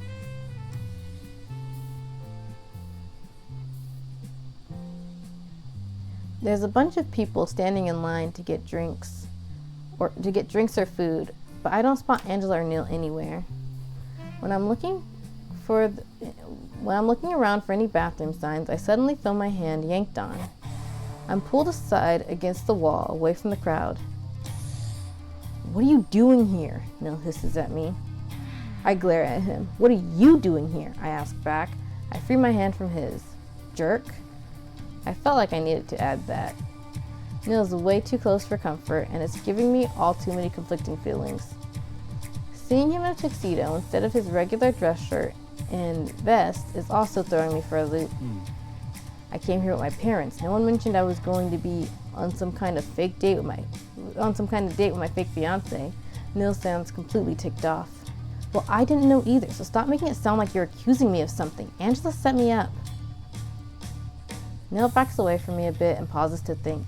The angry expression on his face slowly fades into a milder one. I knew it. I knew she was going to pull you into her shenanigans. He looks at me with fierce eyes. I told you to stay away. Hey, just because you don't want to see me anymore doesn't mean I have to stop talking to Angela. She's my friend. Or was, I don't know. What she pulled right now definitely isn't acceptable, but you don't get a say in who I see or don't see. I understand I have no control over who you speak to, but perhaps I wasn't clear enough that day. Neil takes a step closer to me, trapping me with my back against the wall. If you want to live your life drama-free, then stay away from me and my lunatic of a cousin. It will only cause us trouble if you keep sticking around. I get angry in return, having Neil say the same thing to me again. It hurt the first time. Now it's simply infuriating. Neil, you're an enigma to me. One day you want me around, the other you're chasing me away. You don't even know what you want. You don't even know what you want. What right do you have in deciding for me? I'm an adult. I can make my own decisions just fine. Well, gee, I didn't realize you liked being around me that much. Perhaps I should sign a photograph of myself and hand it over to keep you satisfied. Maybe frame it and hang it in your boutique. Sarcasm is dripping from his voice. My face flushes red. I'm not saying that, I protest. Then what are you saying? Neil asks perpetuantly. I bite down on my lip. What am I saying? I don't know myself. This whole Neil thing was already complicated enough before we ever touched before we ever touched each other's lips, let alone now when I'm roped into playing his fake fiance while Neil told me to stay away. I stare at Neil long and hard. I don't know what to say or formulate my thoughts. He gazes right back into my eyes, and the murmur of the crowd falls to the background. Right now, we only have eyes for each other. Something deep inside me starts to stir, and I look away from him to curb the feeling. I don't know, but I do know I don't like it when you go ahead and decide things for me. I hang my head down and fiddle with the fabric of my gown. Typical, says Neil with a huff. I should have turned around the moment I saw you sitting down in that seat. You're free to leave, I snap back. I will leave after the show ends. I'm sure I can come up with a good excuse to skip dinner.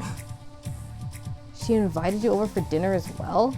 Asked Neil, sounding surprised. I didn't know it was going to be your parents, okay? But I'm not going to stick around to play house with you. Not when you so eloquently told me to stay away from you. Finally sick of discussing this with Neil, I turn around, ready to walk away and find the bathroom, but I'm stopped once more as Neil grabs my hand again. Wait, he says. I sigh in defeat and I look him in the eyes. Now what? My parents, they can't find out. find out I'm not really your fiance, I say with a huff. At least you have some amount of brains in that head of yours. Continue insulting my intelligence and I'm walking out of here right now, I warn him. Neil swallows and the expression on his face softens. The hold he has on my hand relaxes as well, and he covers it with his other hand in a reassuring way. My apologies. I'm a little on edge and taking it out on you, and I should be taking it out on Angela. I'm a bit speechless with how fast Neil apologized for his mean comment. I didn't expect it, not in a million years. Neil takes a deep breath. I know I told you to stay away from me, and I promise after this you won't hear from me again. However, I'm asking you if you can hold out until after dinner before leaving. I can still salvage things afterwards.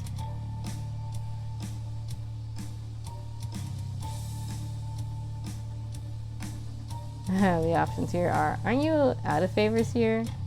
And then, or just pretending to be the fiance for the night only if he apologizes first. Which one we'll go here with. all kind route. I want that achievement.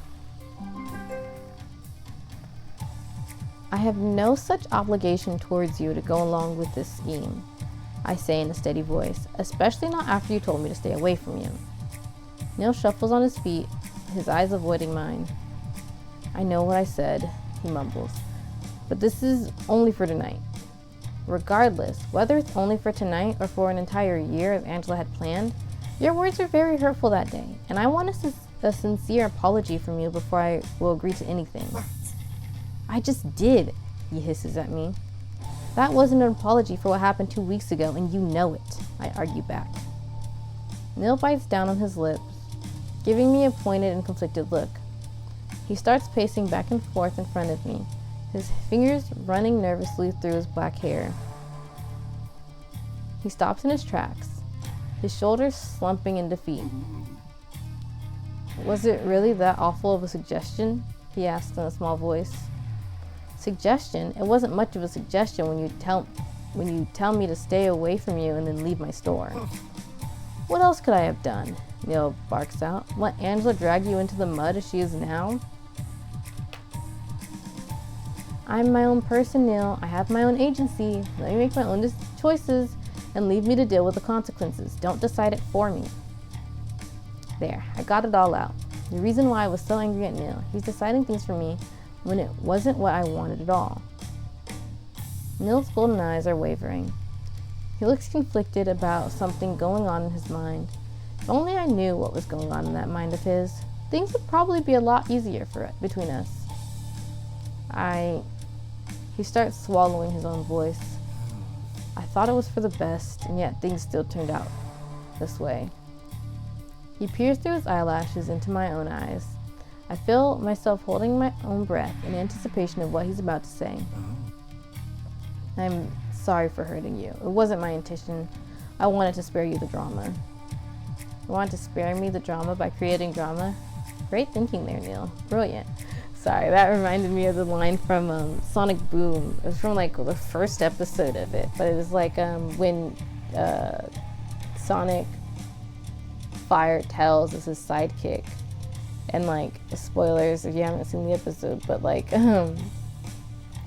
he at the end of the episode they like have a better conversation about it, and like Sonic was like, I just wanted to protect you, and like Tails like by putting me in more danger. And I realized I didn't explain what happened in the episode is that he does a sidekick hiring thing, and then like there ends up being like a not deadly but like dangerous race competition that Tails ends up participating in to try to win the thing.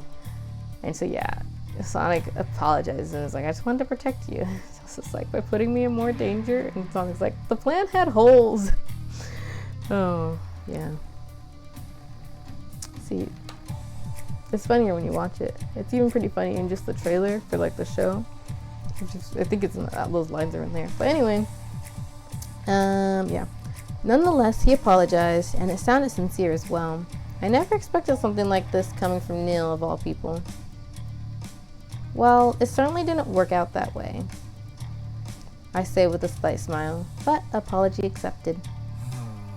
Neil lets out a relieved sigh. So will you please be my fiance? Other people passing by overhear Neil's words and suddenly start going, "Oh, he's proposing." Both Neil and I turned red at the misunderstanding. It really did sound like a proposal. Neil backs away from me in embarrassment. "Well, don't leave the people hanging," Neil bites out. "What's your answer?" I try to control the blush on my cheeks, reminding myself this is a fake proposal, and I think it over. He did apologize just now, and I guess pretending for one night couldn't hurt. I'm kind of happy Neil is talking to me again, finally soothing my anger towards him. "Alright, but you'll owe me big time." Neil looks up at me with hopeful eyes. "Really? I didn't expect you to agree." He sounds baffled. "I can easily revoke my answer if you want me to." This is like a funny proposal. Like if people like on the side are like watching this as a real proposal, like it's very like dynamic they have here. No, I can't do this without you." That was unexpected. I didn't think Neil would say something like that. Then again, there's a lot of things Neil's done in the last 5 minutes that I would have never expected. This is gonna be a lot to catch up with her friend Sarah on. Neil flashes me a genuine smile. He looks so relieved. "Thank you, Zara. I really do appreciate it." Oof, that smile is way too heart-throbbing for me. Neil rarely smiles, so whenever he does, it's like an arrow being shot through my heart. I look away from him to calm myself down. Alright, let's head back then.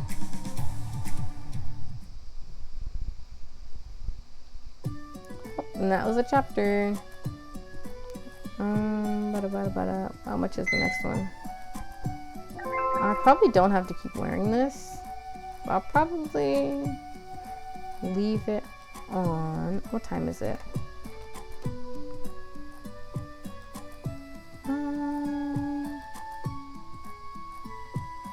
Yeah, I can keep going. Bum bum bum bum bum bum bum bum bum. All right. We'll see. They're not gonna say anything to me if I don't wear it, right?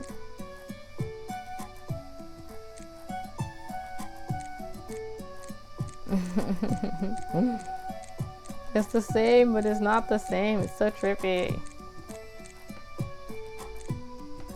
Oh, well, I guess I'll leave it on. But I want to make another outfit. But I don't know what to make. Oh, right. I said I would fix Paisley's outfit.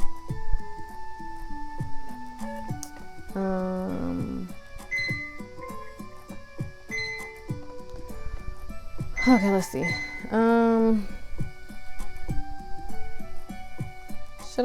Let's see. Should I? Okay, let's do this. We'll do a round neckline, but we'll have this winged collar. See, because now it looks like it's coming from under it, kind of. Right? And then she's gonna have the long sleeves. She's wearing like a sweater. Right, how does this look? Oh, okay. Right, so she's got a sweater on. Oh, it's got slits. So we'll just do a normal long sleeve. And then, okay. Maybe her sweater should be orange. And maybe I should have bought more colors. I didn't buy more oranges. And that's the problem. That is the problem. Okay, well, we'll just do this color. Right? And then she needs, so we'll pretend that that's her shirt under there. Oh, right. Do I have anything that would look like a, because I feel like it's a little too plain. So I want something on it.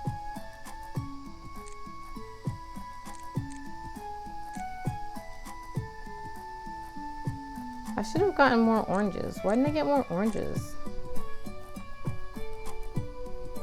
Oh, that'll do for now. That'll do, donkey. That'll do.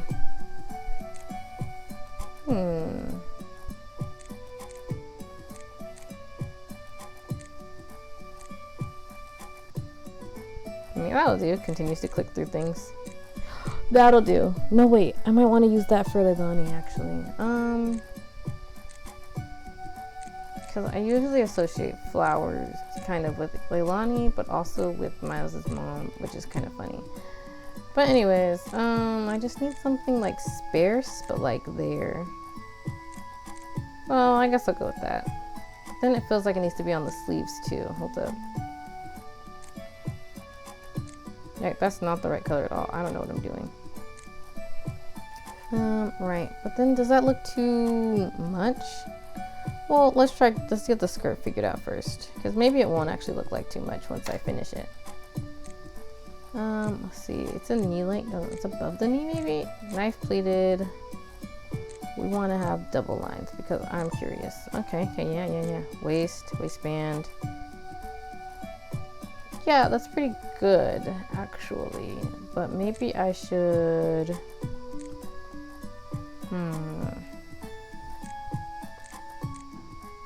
It's yellow. It's very yellow.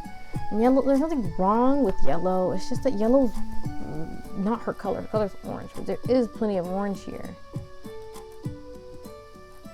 Alright, well, that's what we'll call it. We'll call it this for now, because this is more like her skirt than the previous one I had done. And there we go. We have a new outfit for Paisley.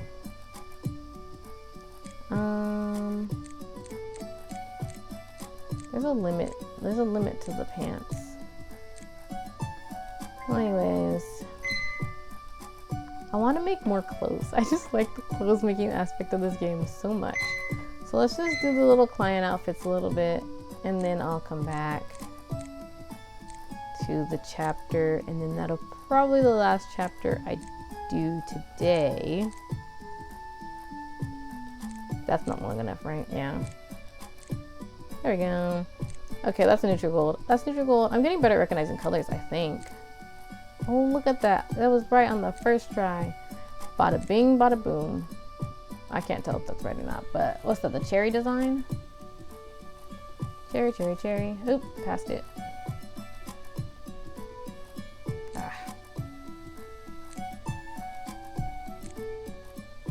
No, it can't be the cherry design, because the cherries don't line up there. Oh, it's the stars. I can see them now. All the stars. It's like a really dark color. Is it like this? No. Is it this? No. Is it this? Yeah. No. Ah.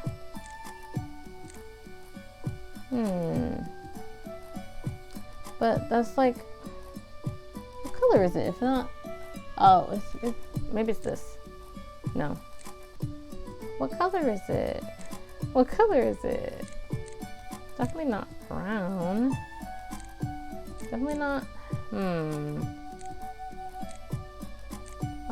Am I missing a color? Well, I guess when you're, oh wait. Is that it? Yeah, I always forget that's a color option.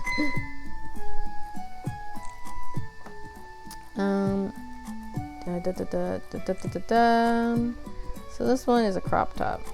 Yeah, it's a crop top. And then the neckline. Yep, there we go. Is halter. I almost called it heather. Actually, this looks like something Ryan might wear now that I'm looking at it. But like, maybe I should make something Ryan. But I don't have anything like animal patterning or music-y. So I gotta do something like in Ryan's interest. Ryan is a drummer. Well, he's also a guitarist, and he's also a violinist. Anyways, Ryan plays instruments, and his parents play instruments, and his siblings play instruments. They're a musical family.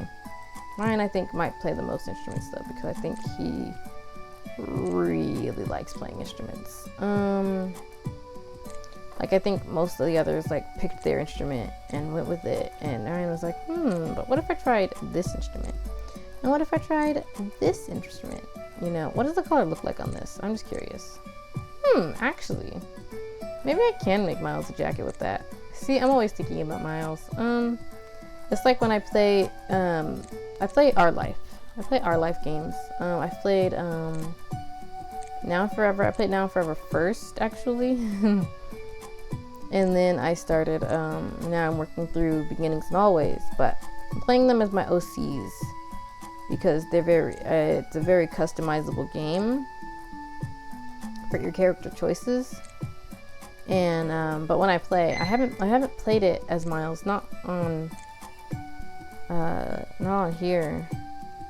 I have played I played Now and Forever as Miles a little bit in my own time. I mean, kind of a lot of bit. But the thing is when I play, because I played the first time on stream, right? And then in my free time, but while I'm playing it, I'm thinking, you know, that answer right there is very Miles. It's a very Miles answer right there. That's definitely what I would click on if I was playing as Miles right now. And sometimes I even like stop to say that. Basically, I like, that's so Miles. But speaking of Miles, I gotta check that out now because maybe I just didn't explore the avenue enough. Cause I wasn't convinced, but if it's a jacket, I mean, I could do a jacket. He doesn't really wear jackets per se, but you know. Oh, was that it? I think I didn't like the sleeves. I think it was the sleeves that threw me off. That's what happened. Well,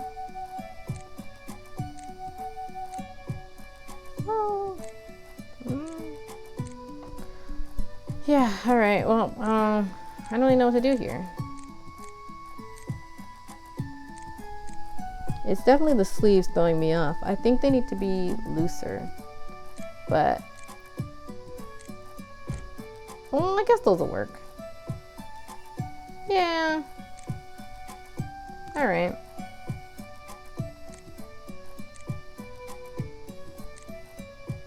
Yeah, okay.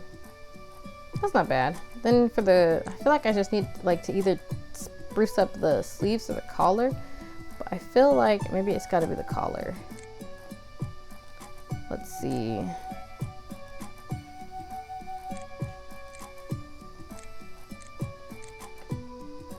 And if we make it green, I know I just made a bunch of clothes for Miles today, and that's totally fine because, you know, Miles needs some outfits.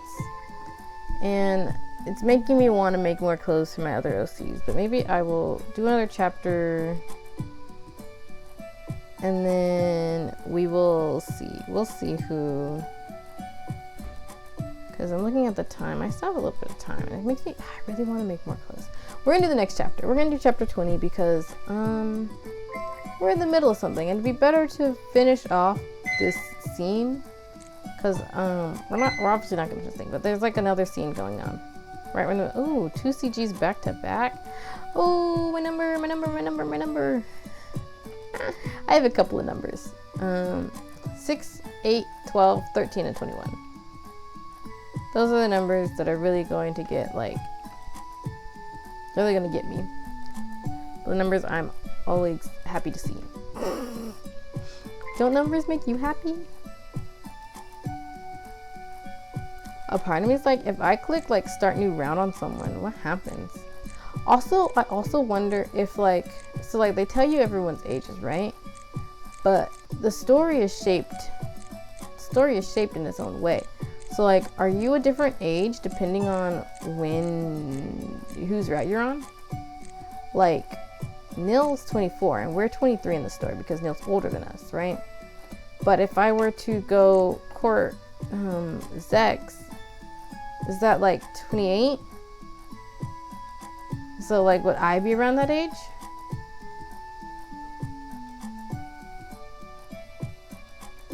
His younger brother.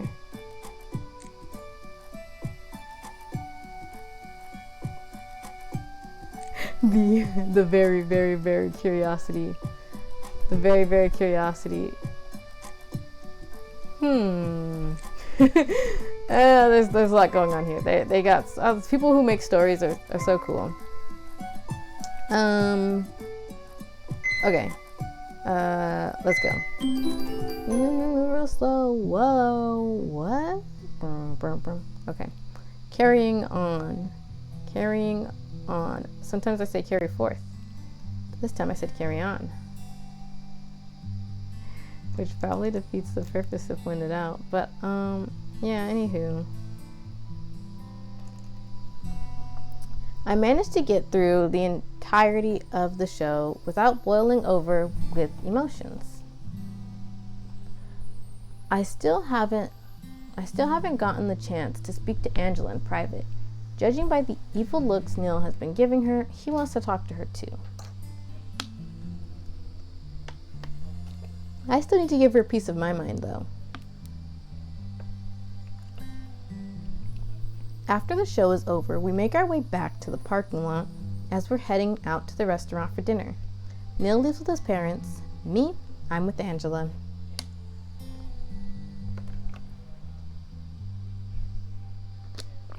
Angela, you have some serious explaining to do, I say once we're both seated inside.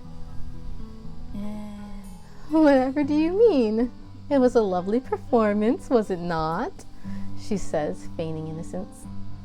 Angela, don't be like that. I'm really angry that you pulled me into this without even giving me a heads up. Oh, don't be dramatic. I invited you over for a show and a dinner. It's not the end of the world. Angela starts the car and we're on our way. It is, when the purpose of this was to get me to meet Neil's parents for some kind of scheme. They think I'm dating Neil, and that is not alright with me. For being as outspoken as you are right now, I don't really see you kicking up a fuss in front of his parents, though. Could it be that you're secretly okay with this? I wonder how this would have gone if, like, in the first place, I went through the fierce choice and was like, didn't play along with it, you know? It's gotta, like, affect the dialogue to some extent, right? Because these options shape what path you're on. Makes me really curious. See, this is why games like this have replayability. See, sometimes you guys gotta find, like, I don't know. I tend to like pointing out the replayability of games. I'm not okay with it. I just didn't want to be rude. Angela, I'm really upset about this, and so is Neil. Did you know he approached me a couple weeks ago? He told me to stay away from him. You know why he said this? Because he didn't want you dragging me into madness like this. Angela stays quiet, keeping her eyes on the road. No need to blow a gasket here, dear. It's just for one dinner. That's all I'm asking for. But you didn't even ask me, I fire back. Look, drastic times call for drastic measures. If you can get through this one dinner, Neil's parents will get off his back. I will not let Neil work himself to death. Work with me here. Don't fail me now. I have high hopes for you. Angela pushes down on the gas pedal to speed up the car. I'm in a whirlwind of questions right now.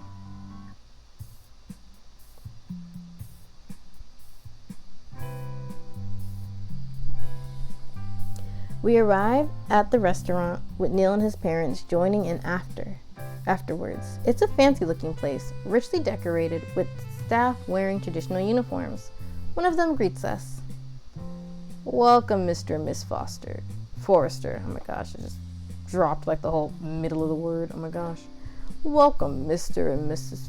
Forrester. How is your evening? The waiter definitely seems familiar with them. Right this way, please. Your table is waiting. Your table is waiting for you. The waiter starts to walk. The waiter leads us to a large table with a ton of cutlery neatly arranged. This is one of those fine dining restaurants. Am I too far from my mic? Sorry. This is one of those fine dining restaurants. While I've been to maybe a couple, I feel like I'm going to mess up on which utensil to use while eating. I'm about to grab the chair to sit down, but Neil pulls it out in front of me. I look into his eyes. There's probably a giant question mark hovering above my head right now. He's pulling out chairs for me now? I take it he's putting on an act, so I sit down as elegantly as I can and give him a delightful fake smile. I can't believe I have to do this. Thank you, I say. I hope my sarcasm isn't dripping from my words. Neil nods at me and takes a seat next to me, staying silent all this time. Angela is seated next to him. She seems to be quite pleased with herself, and Neil's parents sit opposite of me, looking as if they They've been regulars at this restaurant for years. So if I'm imagining this right, wait, hold up. The table, large table, cutlery. Is it like the tables that we're seeing right here? Because if it is, then she said that it was her, Neil, Angela, and then Neil's parents are like in these two seats over here. I would assume. Is this the opposite of her, which means the opposite side?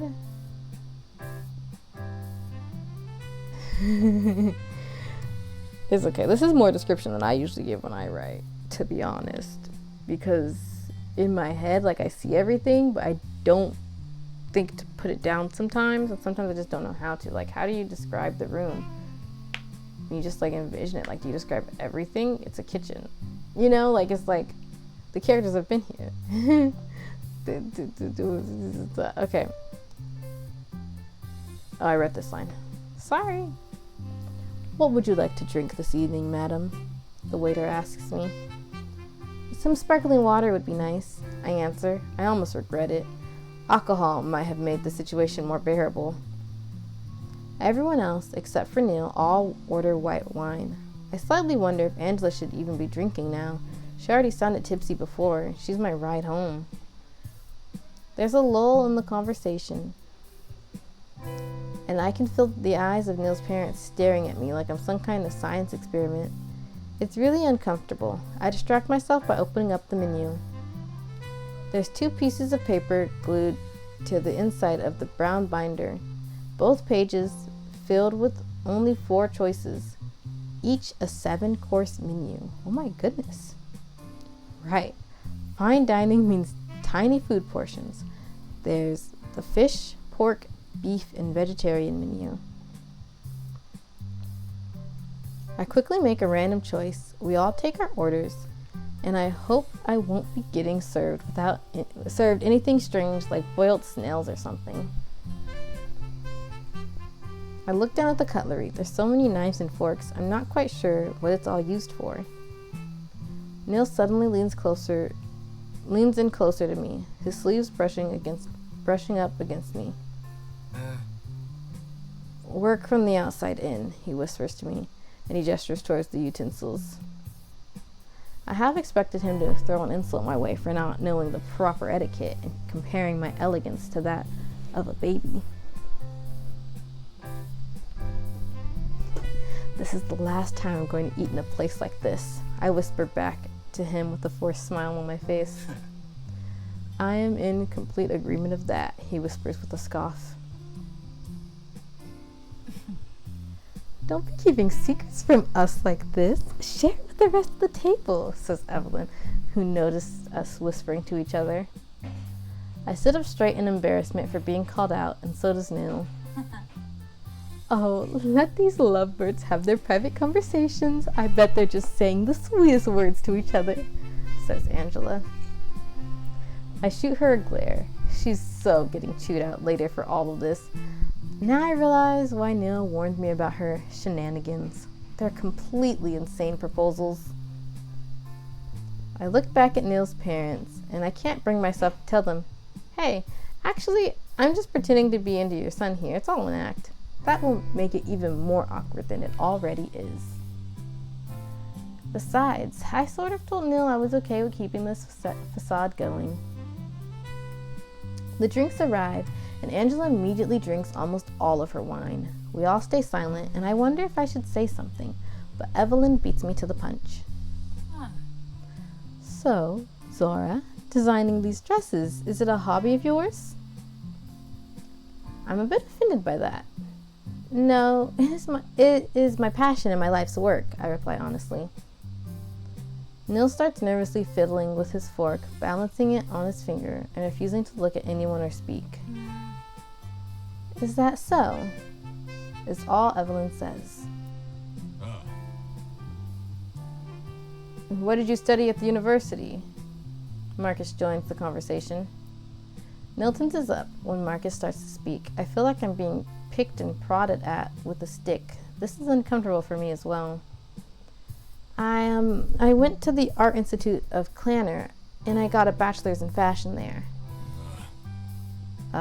Another art school. Marcus looks at Neil as he says this. A waste of time and money. I frown at the man. Why would he call it a waste? Neil keeps tapping the spoon against the table, going faster and faster until it launches out of his hand. With a soft clink, it lands in between my chair and Neil's. I can feel it touch my heel, so I bend down to pick it up. At the same time, Neil tries to reach for the spoon as well. We softly bump our heads against each other. His eyes are wide and staring into my own, our fingers slightly touching. My heart starts to beat faster, nerves overrunning my body. We're so close, we could sneak a kiss behind this table. Excuse me, Neil mumbles. He closes his eyes and leans even closer, his black hair brushing against the side of my cheek. For a second, I really think he's going to kiss me, but instead, he lifts the spoon from the ground. Slowly, Neil sits up straight again and places the spoon down on the table. I gulp and straighten my back as well. Stop being so clumsy, boy, Marcus says with a grunt. Neil tenses up, and he immediately hangs his head down in response. He's so meek.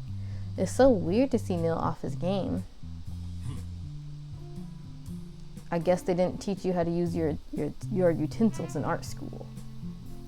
Wow, he sounds so high and mighty.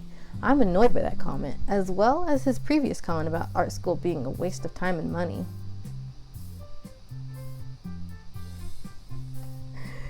Isn't it the parents' job to teach their child about table manners? It's a tempting option. Why do you think art school is a waste? Why do you think art school is a waste? I can see how Neil tenses up, and I'm a little irritated by that comment as well.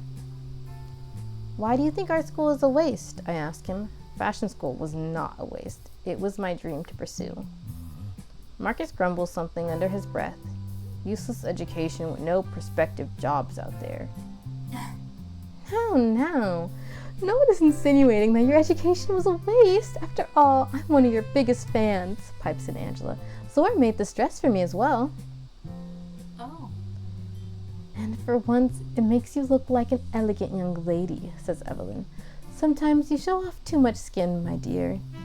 A lady should dress more modest, like Zora here. On one side, I have someone calling my bachelor's a waste. On the other side, I have someone praising my work.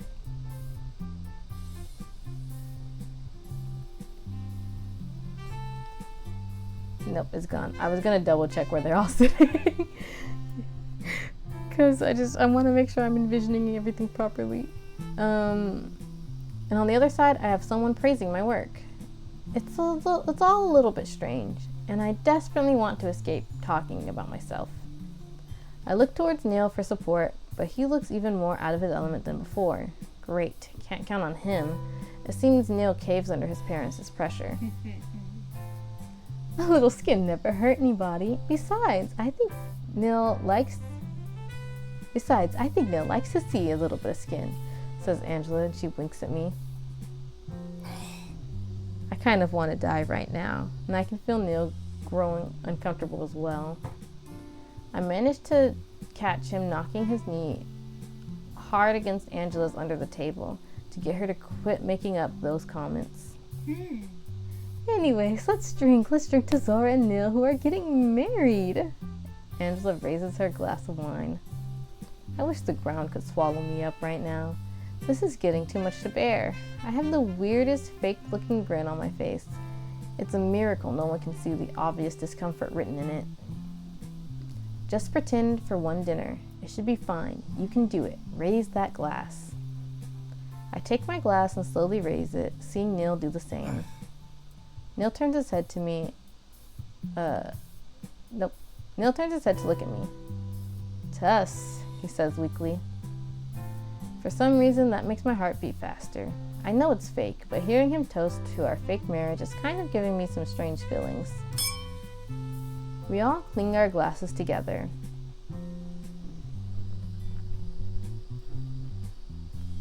The dinner runs without many hiccups. Evelyn keeps barraging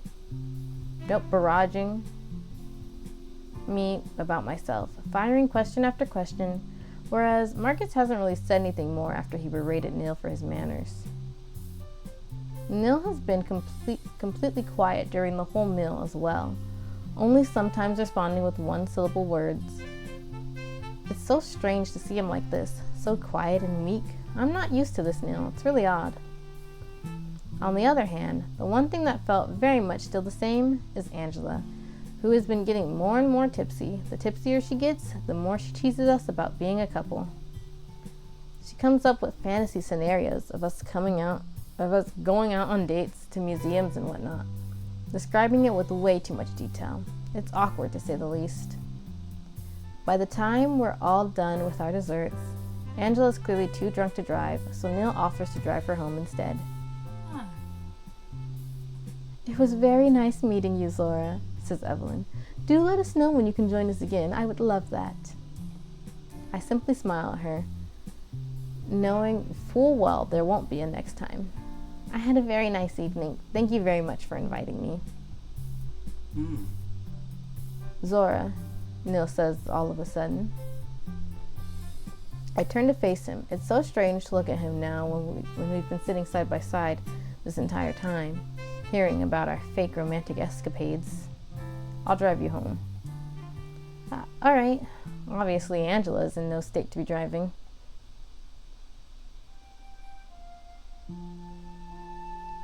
We all bid our goodbyes to Neil's parents, and we all managed to get inside Angela's car without much protesting from Angela. I sit in the passenger seat next to Neil, looking at him as he grips the steering wheel with his hands. Just like me, Neil's on edge, and we're both pretty displeased with Angela's actions. Speaking of Angela, she's singing songs in the back seat of the car. Love songs, to be exact. For what it's worth, I think you two make a very convincing couple, she says with a giggle. You and I will be having a very serious discussion when you sober up, says Neil with a chill in his voice. I won't be letting you off the hook. Oh, come on, lighten up, Neil. Your parents loved her. Or, well, Evelyn did. Marcus was a grump, but he's always a grump. Grumpy grump. Angela starts to slur her words. Angela, why don't you close your eyes and get some rest? I ask, begging her to stay silent. Angela doesn't seem to quite listen to me, but continues to sing random love songs. But at least she's not making any strange comments. My eyes glance over towards Neil, seeing him look so serious as he stares at the road.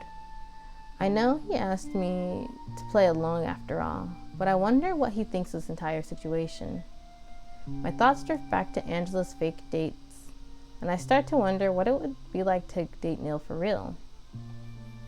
I try to imagine where Neil would take me out. I'm pretty sure he'd take me to a fancy restaurant such as this one as well, and would probably open car doors for me. I snicker at myself. That would be really strange to see. Then again, it felt kind of nice when Neil pulled out the chair for me. It's an old and outdated custom, but it's strangely satisfying to see that Neil would try to make an impression on someone. Or at least I think he would. Eventually we arrive at Angela's apartment, and Neil goes upstairs with her to make sure she doesn't sleep outside of her own front door. I anxiously await Neil to come back. We'll be alone again. I guess now would be the time I won't be seeing Neil anymore. He did promise I won't be hearing from him again after tonight. The thought leaves me sad. I need to speak to him about this. Neil's back before I know it, startling me when he opens the car door. He sits down with a heavy sigh, placing his hands on the wheel again. I really do apologize for tonight, for Angela, he says as he starts the car. I slowly nod my head. I know it's not his fault that Angela did something like this. Your parents weren't too bad, I say. Then I remember what his father said about art school. You went to an art school too, right? For your interior design? Angela mentioned it as well before. Angela blabs too much. Well, I can't disagree with that. Did you ever end up finding work for it? I decide to ask. No, is Neil's simple and curt answer. He shifts around in his seat. I started an internship at the hospital straight after graduation. My father wanted me to follow in his footsteps and learn on the job as soon as possible. Oh, that's kind of sad, I say without thinking. It is what it is, he says. It is what it is. I guess his father wasn't too keen on him studying interior design and wanted him at the hospital straight away. Do you think your hours will get cut after this dinner? Neil shrugs. Can't be too sure of anything. If it were up to my mother, she'd have me work 1 day a week, but it's all up to my father. I wanted to disagree with him right there and say he actually has the choice in whether or not he wants to work for his father, but I decide to keep silent. Your mother seems nice. At least I can be honest about that. A bit privy to information, but nice. Sounds like someone I know, says Neil with a snort. Are you talking about me? I say indignantly. Who else sticks their nose into somebody else's business as much as you do? No, I don't, I mutter. That would be Angela. I say that last part quietly. Neil doesn't respond to that, except he puts a hand on the stick to shift it into gear. We stay silent for a while, keeping our eyes on the road. That watch you broke, says Neil all of a sudden. It was a gift from Angela for my graduation. Oh, that makes sense, I guess. Angela seems to have been born into a rich family as well. I'm a bit surprised that Neil volunteered to share this piece of information with me. It's almost as if we're having an actual conversation. She had high hopes that we'd be working closely together at the same firm. Unfortunately, life didn't work out that way. Neil seems sad as he says this, like he's reminiscing past memories that never came to fruition. I'm intrigued on one side, and on the other side I'm worried what will happen when we reach my house. That's too bad, I say. At least I realized my dream. I can't imagine being forced to do something else that isn't even related. Forced. I'm unsure if that's the right word for the situation. However, I have been forced to work at times. I should say hounded until I gave in. Or should I say hounded until I gave in? Neil sighs out loud. Actually, do you remember the day I walked into your boutique for the first time? How could I forget? You mistook me as a boy in one of my childhood pictures. Neil shoots me a dirty look. Disregarding that, I was there by pure accident. My father's secretary was following me the entire time, yapping about some meeting I should have been attending. She drove me mad, that woman. Still does. I figured I needed to devise a way to get rid of her. I tried to piece together the puzzle. Neil had seemed anxious that day when he entered. So, you mean to say you were in my boutique that day because you were hiding from her? I wouldn't exactly call it hiding, says Neil begrudgingly. I would definitely call it hiding, I correct him. Neil glances at me, and I expect him to retort with something like I'm used to, but this time he chuckles. I suppose I was. I'm at a loss of words at the moment. Seeing him laugh so earnestly with me is making my heart clench up. I want to see all these different sides of Neil that he never shows. They're all so interesting. It resonates strongly within my heart. I don't want to stop seeing him. Neil? I call out, awkwardly fiddling with my fingers. Since the worst part has already happened, I doubt Angela can play more tricks on us. Do you still want to... Neil turns the street. We've arrived at... Nope. Neil turns the wheel. We have arrived at my street. Do I still want to what? He asks. The car rolls to a stop. It's dark outside. Only a few street lights are on. We're the only ones here. I look down at my hands. Do you still want to stop seeing me? I manage to say out loud. I hold my breath. Neil exhales slowly, rubbing his hands on the steering wheel like he's afraid to let go. He squeezes his eyes shut, then turns off the engine and opens his car door. "Get out, I'll walk you to your door," he says while getting out of the car. He's completely ignoring my question, but I quickly get out of the car as well, nervous about what he's going to do.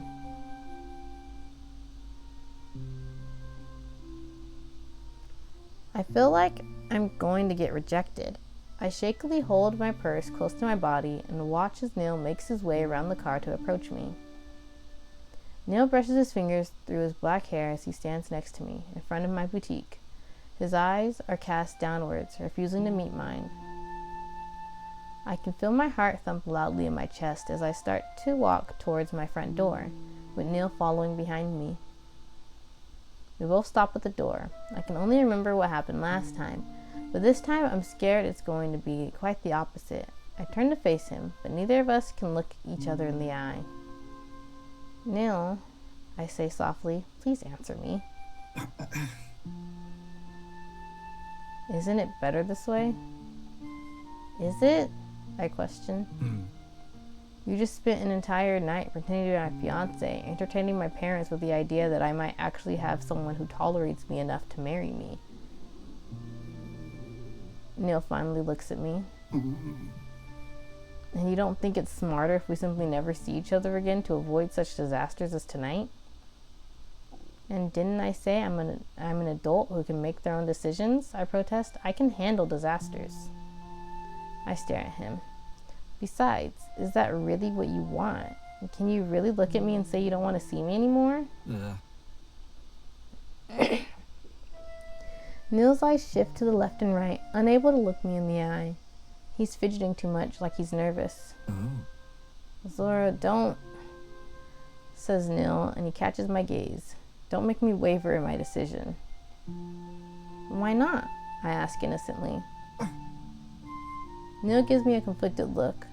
He probably doesn't know what to do either.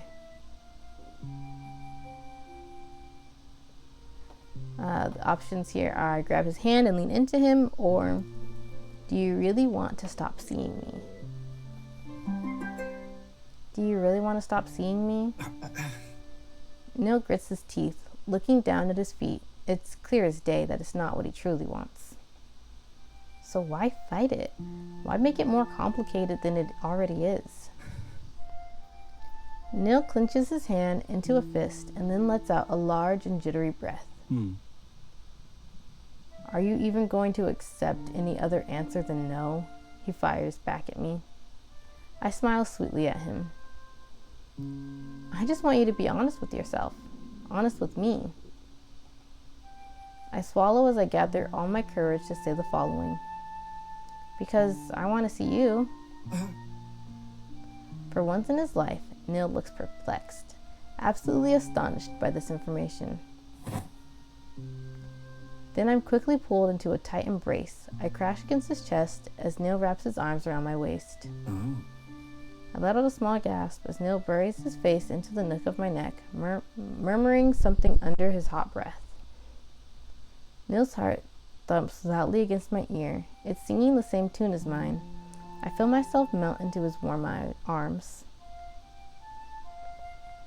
We stay like that for a bit, bodies unable to separate from one another, simply enjoying this pleasant warmth filling up our bodies.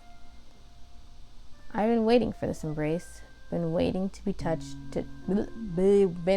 touch him again after that day he told me to stop seeing him. It feels so much better in his arms. I'm a fool, Neil sighs as he nuzzles his nose into my hair. It's giving me goosebumps, really good goosebumps. The moment is cut short as Neil finally distances himself from me, taking all his warmth with him. I feel naked without his embrace. I need to bid you a good night, he says in a stiff tone. Even under the dark of the night, I can faintly see some traces of pink hue on Neil's cheeks. You still haven't answered me, I point out. I haven't gotten an actual response from him. Neil bows his head. Regardless if I want to see you or not, it seems to have no bearing on whether or not I will actually see you. What's that supposed to mean? Nil shrugs with a smirk. It means eventually I'm going to see you whether I like to or not. I poke my finger into his chest. That's still not an answer. Can't you just say a simple yes or no, Mr. Simple and Clean?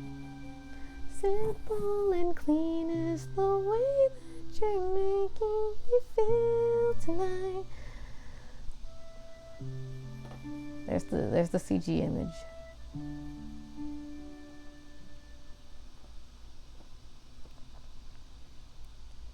There's a hand on the side of my waist, and suddenly Neil brings me in close. Our bodies bump into each other. His hips grind into mine. I cling onto his back for support. Neil lowers his head and kisses my lips. Whoa, Neil is being bold. I'm caught off guard. I respond to his kiss, lightly sucking on those warm lips that I've missed. I've missed them so much I can't even put it into words. I press myself closer to him, and he responds to my enthusiasm with his own, caressing my back with his hand and licking the rims of my lips. Oh my goodness. I suck hard on his lips, so hard it's like I've pulled out a groan from his throat because his voice vibrates deep inside of me. Oh my gosh.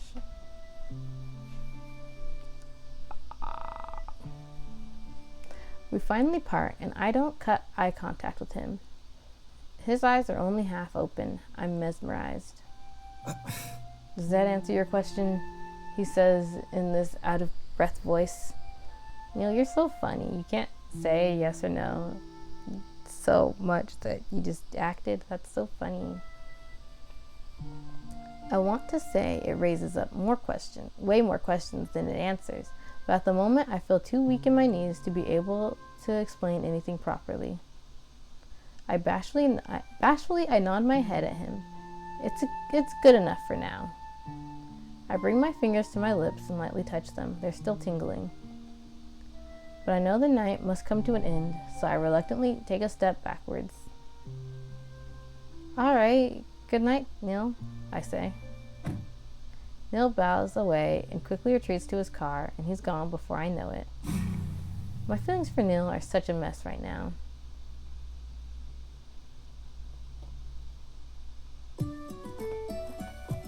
Girl, y'all are gonna have quite the story. Like, oh, how'd you guys get together? Well, you see,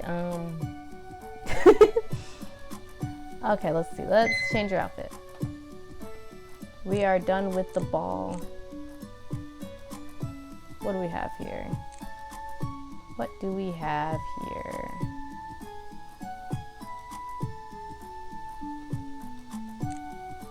Oh, right. I can make leggings with the pants. I can make leggings with the pants. I might make leggings. Hold up.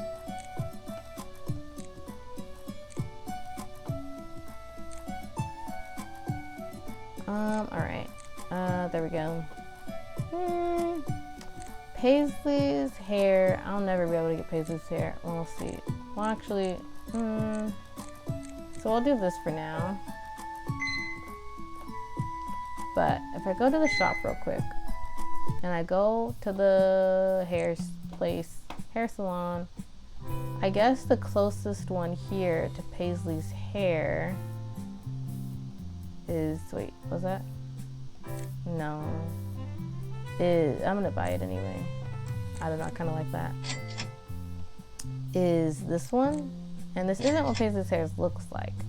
Paisley has braids that are 2 pigtails, so maybe I'll buy this one too. Ha ha ha ha ha ha ha ha. 2, 5, 5, 5, 5. If only the last one was a 2 as well, then it would be perfect. Okay, let's see. Alright, I should get this too in case I make Leilani's outfit. And then as for Ryan, I don't really know, like, what hair vibes with Ryan the most here? Maybe this one. It's either that one or, let's take a look at medium. Maybe this. Or this. Oh, I'll get this one just out of curiosity. Okay. I don't have that much money left, but I think I need to buy more oranges. Or should I buy more blues while I'm here? I should probably buy more blues. Or should I buy more? I have enough yellows. I have all the purples too. I don't have, wait, where? Oh, is this orange? Yeah, okay, let's see what we can do. Oh, I can buy more greens as well. Maybe that would make it better. Okay, we're gonna start with blue. We'll buy this blue one because I want to make Leilani's clothes. She's gonna need some blues, but I'm also I'm gonna get this green, and I'm gonna get this green, and then I'm gonna get some more oranges.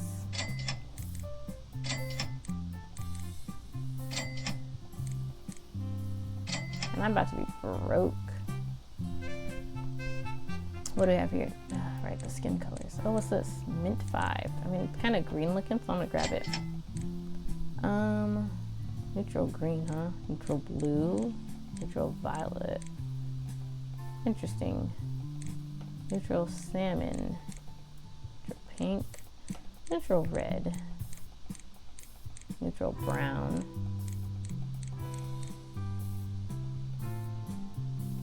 neutral black. I like this one. We'll get this one too. Oh, I don't have the money for it. Girl went broke. Okay, let's see. Let's make. So you're gonna see that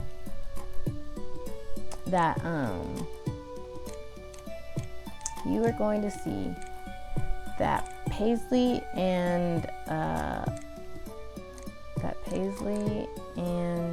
Leilani have a very similar style, but again, the difference is that Leilani is wearing a dress and Paisley is wearing a sweater over a skirt and a polo or a colored shirt, like yeah.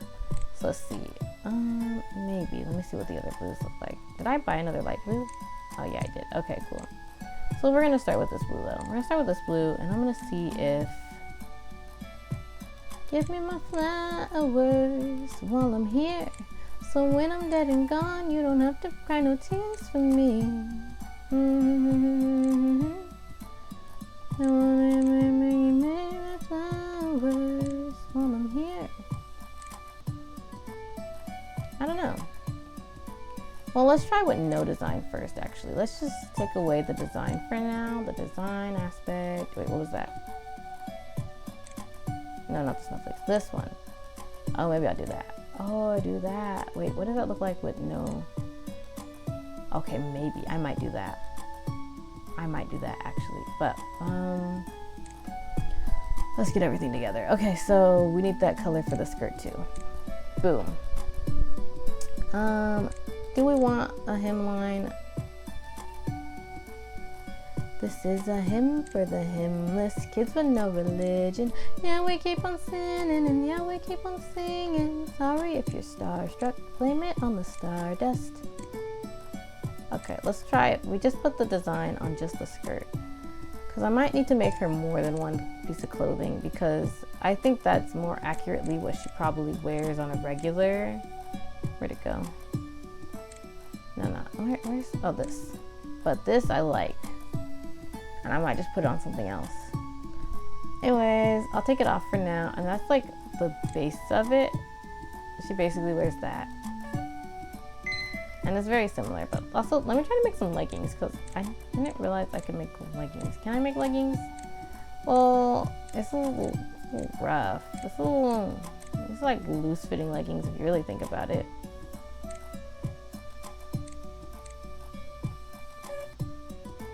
Now we need some black leggings. All right, let's make Ryan something. I'm gonna make him like, I feel like I'm gonna try to make something like reminiscent of what he would wear on his downtime if he was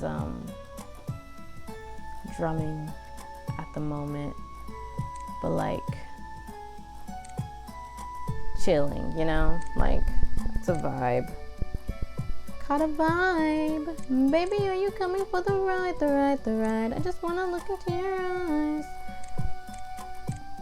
I kind of like the plaid look for him, but I think I'll just Maybe I probably don't even need to have it as a skirt, but we're gonna have it as a skirt anyway because I mean maybe it would be better if it was pants. Yeah, actually, okay, let's start over. I like my characters. Oops, I did the exact same thing. I'm silly. Okay, we're gonna do the shirt. It's gonna be a crop top because it would probably be more white of a crop top, but I'm gonna do this pale. No, I don't. Yellow one is almost, it's almost something. That's why neutral gold exists because like I like a light yellow looking color. We're gonna leave it as this yellow though. Okay. And that's that. That's probably it. Actually, maybe it should fade. Maybe it should fade into this. Yeah, what do you think of that? I think we're gonna go with that. Yeah, okay. Yeah, we're gonna do that. It doesn't need a collar. It's a tank top.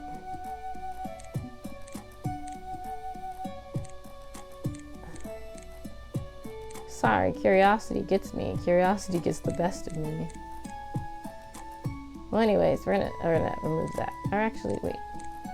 I know. Okay. I just had to look.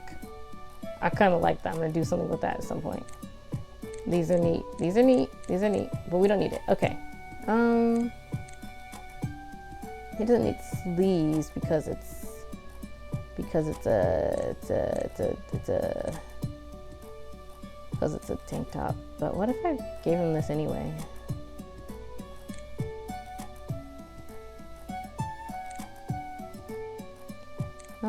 Let's see. Can I also, I don't think I can put a fate detail on the sleeve. Okay, we won't worry about it. We won't worry about it for now. Oh, it's noon. Okay, I'll probably get off soon. Anyway, we won't worry about it for now, but oh, that looks cute. That looks like a little cape, to be honest. Anyways, that's gonna be his top. We're gonna put them together. He would probably be wearing like skinny jeans, and they'll probably be oh, is there a wait? There's not like a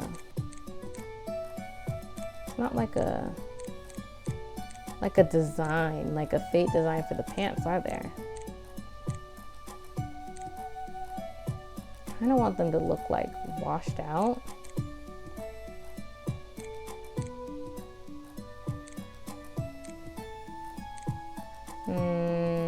That just makes them look a little textured, which is still cool. Alright, well, I guess we'll go with little textured looking look.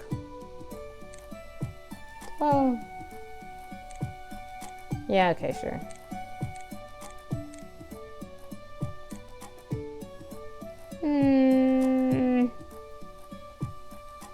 Yeah, sure. Okay.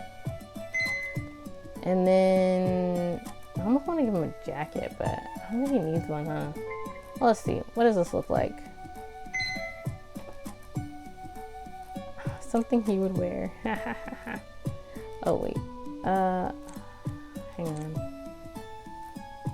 Well, I'll put it on. No. I'll put it on. No, that's not it. See, doesn't it look like leggings here? I didn't add cuffs. Oh, dang. Okay, that's whatever. That'd probably make it look more like, something. But, yeah, that's about right. I don't have shorter socks, so just pretend that he's wearing socks. Actually, let's just give him those socks, and then we'll make them yellow, and then his shoes will be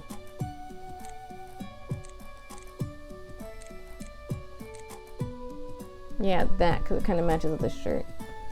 There we go. And then if this was Ryan's hair, Ryan, that's Leilani's hair. Ryan, I thought I bought another one. Oh, no. I guess it's like, well, I'll leave it in that. Can I change her hair to this color? I'm gonna see if I can change her hair to that color in the CGs. Let me see. I like this color better. CG colors. But yeah, that's, I can't. It's gotta be this one, which is close enough.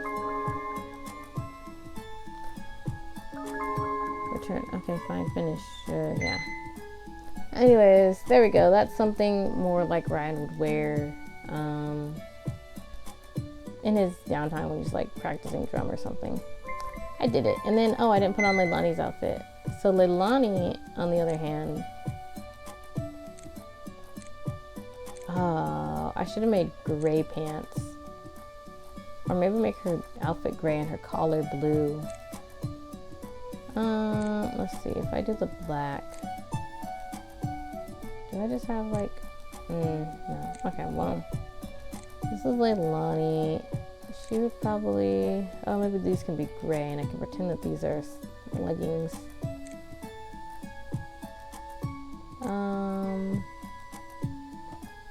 But I think she would wear, oh my gosh, what kind of shoes does Leilani wear? Well, I don't know actually. I think she would wear cute shoes, to be honest. That looks like tights though.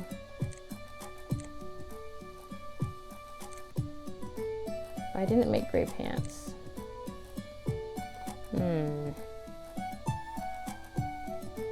Wait, oh, that's what I'm looking for. No, it doesn't look right. I should have done the skinny fit. Okay, well anyways, we'll pretend they're like tights. And my goodness, put my hair back. Yeah, there we go. And that's a little bit more like Leilani. And I realized that last time I started off making clothes for Ty, but I don't think I ever finished. Let's make a couple of client outfits because, well, actually, no, I don't want to right now. I'll just have to do it when I come back on later. I didn't make Ty anything, did I? I didn't finish making something for him. Did I at least make, yeah, see, I made his jacket.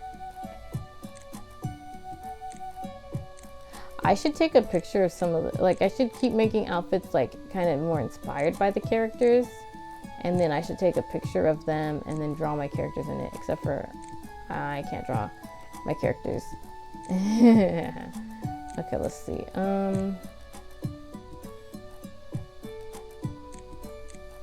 Am I trying to throw together something that's kind of Ty right now as I'm sitting here? Yes, I am. So the thing about Ty is that he's probably the most stylish, most fashion trying one of all of them.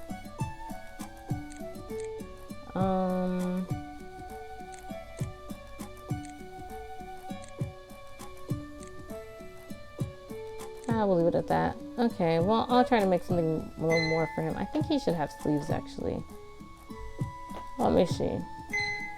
I know I'm getting like off now. I'm just like now like just making some clothes. What's the difference? Oh, okay, I see. That's the difference. Maybe I should do the, yes, and then I should also give this a fade design, huh? Maybe. What does it look like? What does the zipper look like? Let's do a fade design. Ooh, okay, but it's gonna fade into purple. And do I have a light purple? Because I think maybe the base should be like really, I mean, of course I have a light purple. Yes, and then the sleeves will also be the light purple, but then I can add a design to it maybe.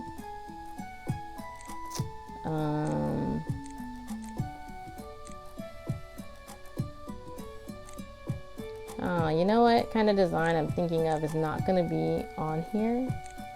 It's like one that matches the fade.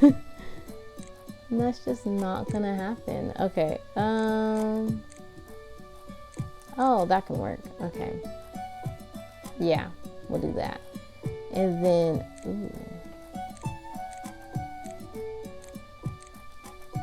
do you think these would go good with his jacket?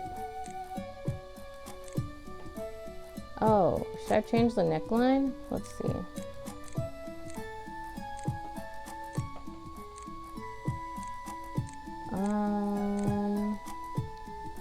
I really want to make more clothes. I should probably like start planning out clothes and then coming on. So then when I come on here, it's like, yeah, I planned that. Oh, and there's collars, right?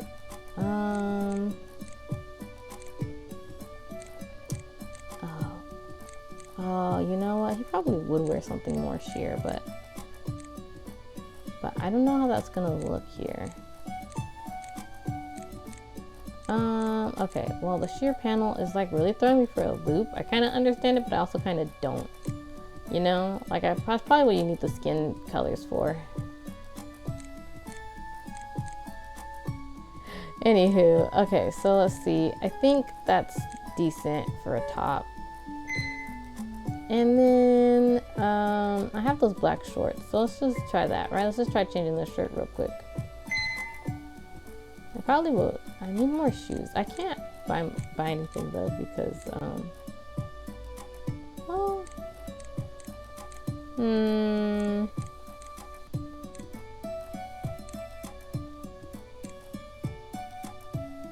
something's off. I don't know. Well, maybe I'll figure it out next time. Let's put, oh right, I didn't like the color of the sleeves. Okay, wait. Let's go back to this one, and we will, you know, let's change the hair. The hair's really throwing this off for me. I'm gonna go back to this style. Maybe I'll do this style. Maybe I'll just put on something completely different. I made a couple different things.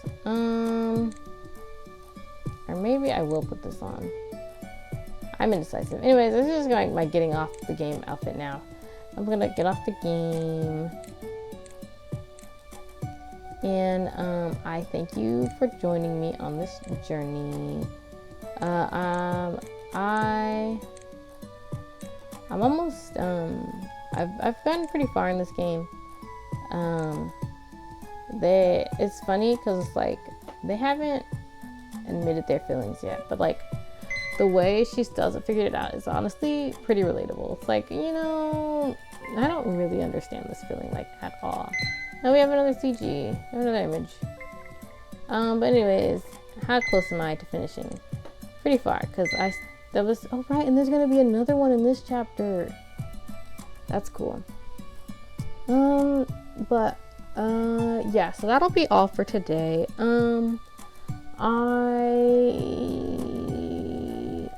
Tomorrow I'll probably get back on here. If I had finished, which obviously I'm not finishing today, but if I had, I was gonna either try a mobile stream just to see what it's like, or I was going to play some more Our Life just to like follow it up, and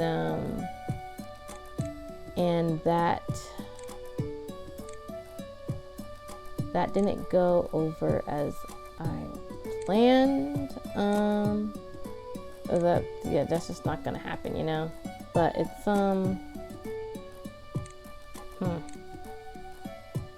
yeah, sorry, now there's something missing. I'm like, actually, let me try the other thing, and then it's like, I need another shirt for him, but something that'll just fit right there. Not something too extravagant, but yeah, as you can see, Miles is my favorite. I mean, Miles is my child, my baby, because he's the main character. So he gets special privileges of me making his outfit several times in a row, even if I said I was gonna if I was done, or that I was gonna do something else. But yeah, so I'll be back tomorrow. I don't know if it'll be, I don't know how long I'll be able to be on tomorrow, because I've got things, and that's the thing, you know. It's like, oof. Morning memories with you. I'm starting to think that maybe I should start, if I'm going to put a pattern on something, I guess it depends on the pattern, because like, let's see, I should maybe start changing up what the base color is.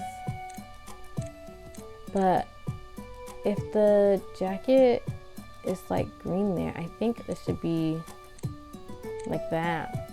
Yeah. Didn't I get another green actually? Hold up. I got another green, didn't I? Oh. I like it. Let's do this and I'll see if it actually looks okay with that. Oh, and I feel like I should make some more pants. Classic length. Let's do skinny. Let's make them. Wait. I don't have a gray. It's so funny. I'm hilarious. Okay. But now I have another black, which is good for this. So they're slightly different. Actually, those should be flip-flopped. Those should be reversed. There we go. Yep, that's better. And then we'll add a little bit of stars on the cuffs. I know, I just decided to, in the end, I just remade Miles' clothes again because I can't help myself. It's Miles. It's Miles. Let's do this one, and let me see if I want to do stars on here too. Oh, right, the sparkles. I could just do that. I kind of like that. Yeah, let's do that. Okay. Anyways, your girl indecisive. Okay. Oh, I should have done a lower cut. Oh well. And then let's put on a different pair of pants. Yeah, there we go. There we go. Outfit kind of inspired by Miles because he likes space and stars and stuff. His favorite planet is Pluto, even though Pluto's no longer a planet. He relates to Pluto. And that's that. But yeah, so I'm getting off now officially. I think that's better of it than like just the bra there. And yeah, so I'll play some more tomorrow. We'll see how far we get. There's going to be another CG in the first chapter. I'll obviously have to start with some clients because I don't have any money, so I won't be able to just go into the chapter, but it'll probably only be like 4 clients. But yeah, that's that. If you missed my other playthroughs, I do have them on my YouTube channel. My YouTube channel of the same name, Sparkling Nebulous. It's and I still have my VOD from yesterday up on the thing, but I didn't do much. I only did 1 chapter yesterday, but either way, you can watch it there, and I'll still upload it probably today, hopefully today, because again, things are gonna September. My schedule and stuff will probably be different. We'll see how things work out there. But as of right now, yeah, if you want to see my VODs or check out anything else I've played, you can just hop on over to my YouTube channel if things will load up. And yeah, oh yeah, I want to make more emotes. There's actually one that I didn't make yet. Sorry, I totally just changed the topic because I just remembered that. But yeah, so currently I have just like the 4, which is like, yeah, but I want to make more of Zora doing stuff. So it'll probably be like, wow, okay. I really was just going to grab my link real quick so that you could have my, there we go, here we go.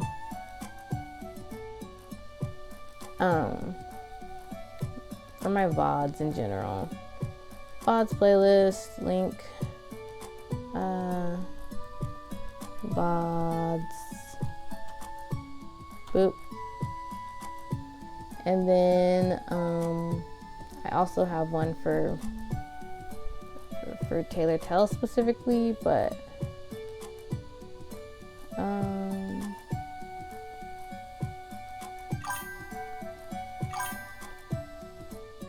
does that sound just me? Is it just coming in late? Oh, that's funny. Okay, let's see. Right. I need to upload the 4th one, but it is currently still here on my channel, so that shouldn't really be a problem. But yeah, you want to check out my VODs, there's the link, and then here is also the link to the rest of my Tailor Tells playthrough so far. Again, I am enjoying the clothes making aspect on this game, and I'll probably want to make more at some point. So I might just play the game again for more excuse to make clothes, or I'll just not do that and I'll make clothes. Oh, right. One of the things I wanted to think, it's like maybe I should post some of these to my, because you can save a picture, right? Oh, I didn't know you could do this. Okay, but I was thinking, because I've been trying to figure out how to more use my...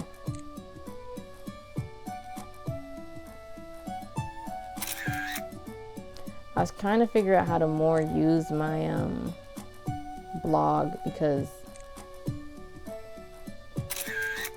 yeah, okay. I was trying to